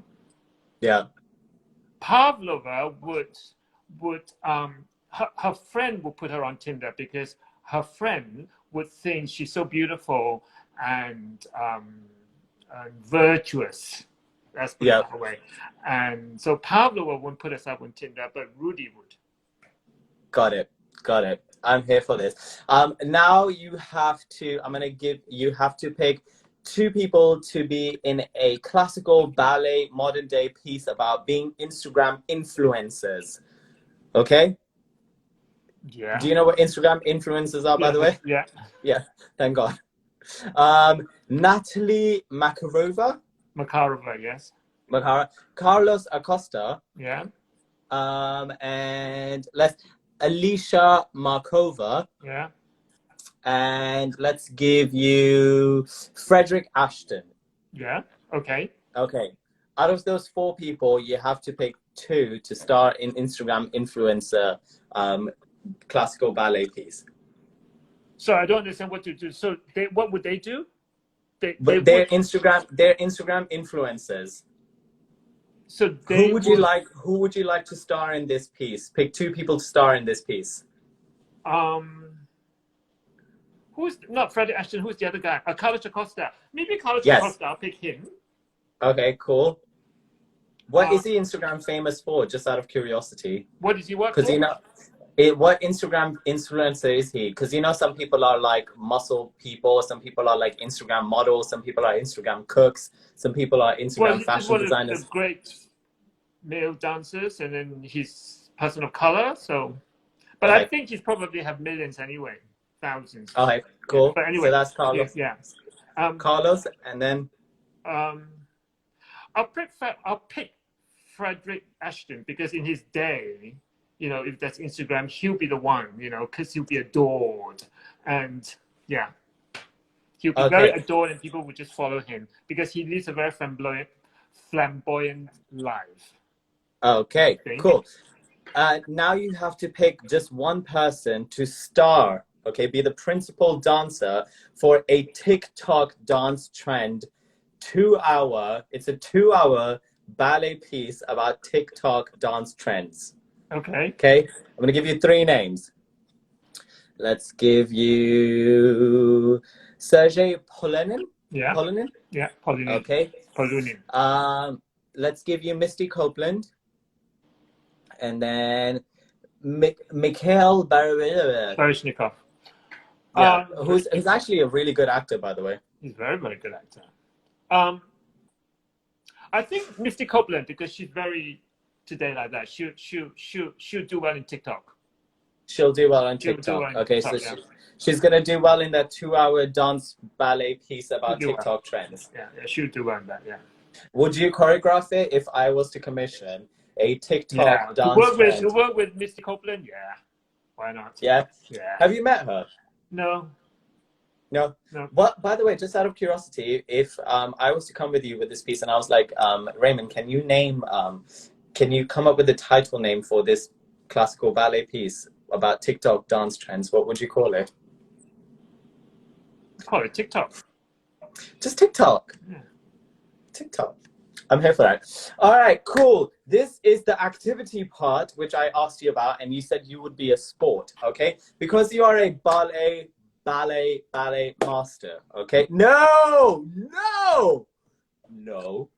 Okay, I'm basically going to, this is called dance, but make it ballet, okay? So I'm going to put on some music, and then what I'm going to do is I'm going to tell you some styles, but you have to make it ballet. What are you going to tell me? I'm going to tell you a style of dance, but you have to make it ballet.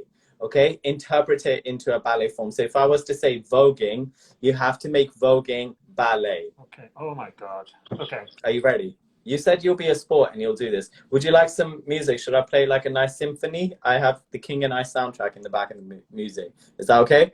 Yeah. Yeah. Okay. So let's start with that. You have to vogue, but make it ballet. Oh, I'm here for it. There's lots of grace in this. I'm here for it. Do you know whacking, by the way? Not whacking. Whacking is da-da-da-da. Oh, okay. Yeah, so you have to whack, but make it ballet. On this music? On this music. Everything's on this music.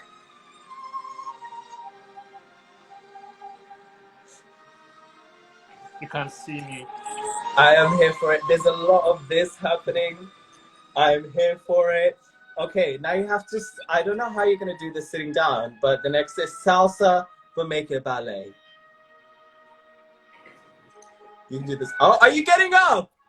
Well, you've got to get up if you do salsa. Oh, I am so happy about this. Salsa but make it ballet. Oh, I'm here for this. I am here for this. The next is in the ballroom category, waltz but make it ballet. Is that a PK that you're doing? Or chasse? It's a ballsy ballet thing. I'm here for it. Okay, jazz but make it ballet.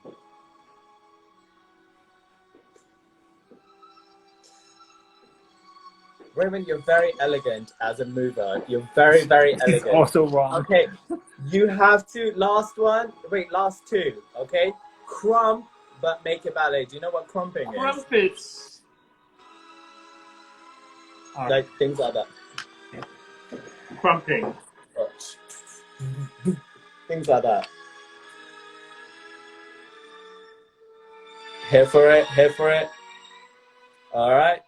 Irish dance, but make it ballet.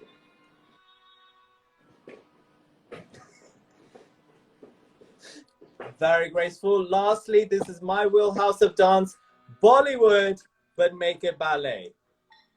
It's okay, you can go stereotypical. I allow you, I'm giving you permission. This is for Maven. Okay. Okay. Here for it, here for it, here for it, here for it.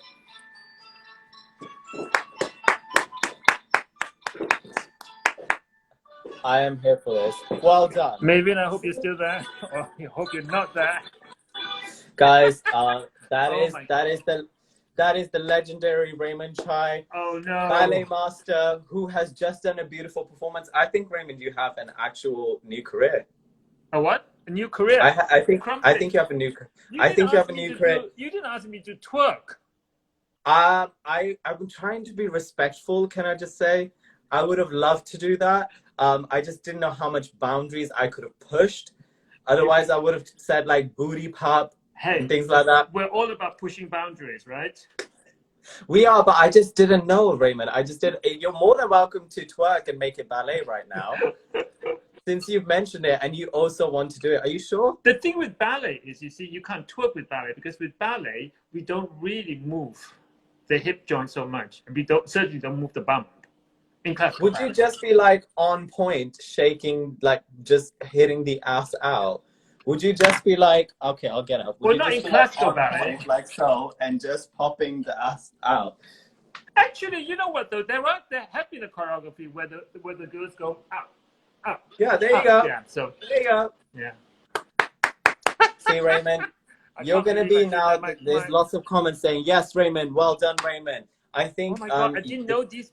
Oh, you can see the people. Yes. Oh my God. You're gonna this is your new level. Alan, you're gonna be an Diana, innovator.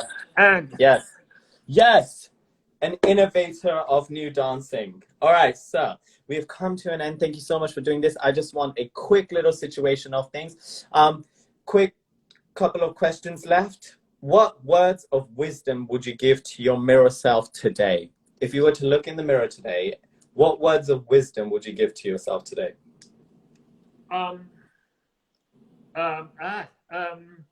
Trust yourself. Trust Trust yourself. yourself more. Trust your instinct. Okay. I always ask people this question. It's called peaks and valleys. Peak is a highest point of your life. Okay. It's personal, professional, and I kindly ask, what was it for you, and what lesson you learned for it, and then valley is a low point of your life, personal, professional. What lesson? What was it, and what lesson you learned from it? Do you know? I can't, because for me, it's my belief, but also for me in my life, it's so much that. So yes. I don't think, because I've been fortunate, basically, really been fortunate. So there wasn't one that was like, yeah, but everything I did, it was, you know, it went up. But of course, you know, there were the down moments, yeah.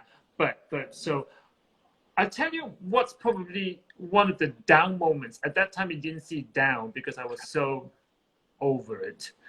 There was one time when I got into Cats London, after 7 auditions in 3 years and blah blah blah. I got it. They gave me the job, and I need a work permit because I needed a work permit because of Thatcher again. No, that was afterwards. She's gone by then, but it was still conservative government. And anyway, so they did not. The production company did not submit the work permit without me knowing. They were lax. So I lost the contract because it was ending. And I was so over it. I just went. I actually called my mom and my dad. I just say, can I have the money? Will you send me a one-way ticket back to Malaysia? Because I'm over this. Yeah. And they were just about to send me. And that's why my movie is called Providence, and someone watching over me.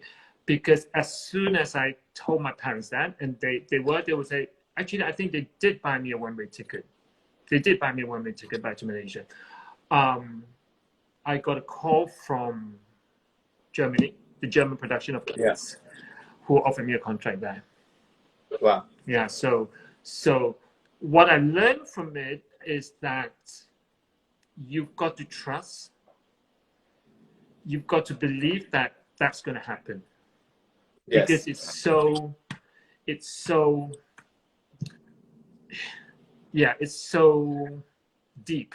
You've got to believe. Well, you do believe that it's going to happen, but you've got to trust it.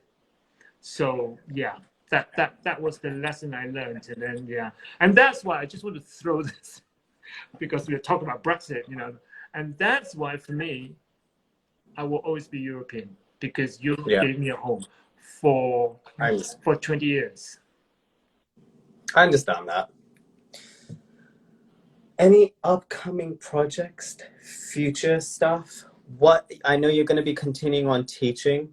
I know you're going to share. Of course, we've talked about in the next 5 years, you're going to be back on stage in some sort of capacity. You're going to be producing that TikTok dance ballet with Misty Copeland, obviously. Of course. But yes, any future there is something things that I want to do. I'm just procrastinating, and again, I just don't trust myself that I could do it. Okay. That's all I'm going to say. Because I mean, I have the trust idea, in yourself. I'm just procrastinating. Like, oh, I don't know. Can I do it? Shall I do it? Will I get the money to do it? Blah blah blah blah blah blah. So possibly a ballet dance. You do a dance. Piece. Yeah.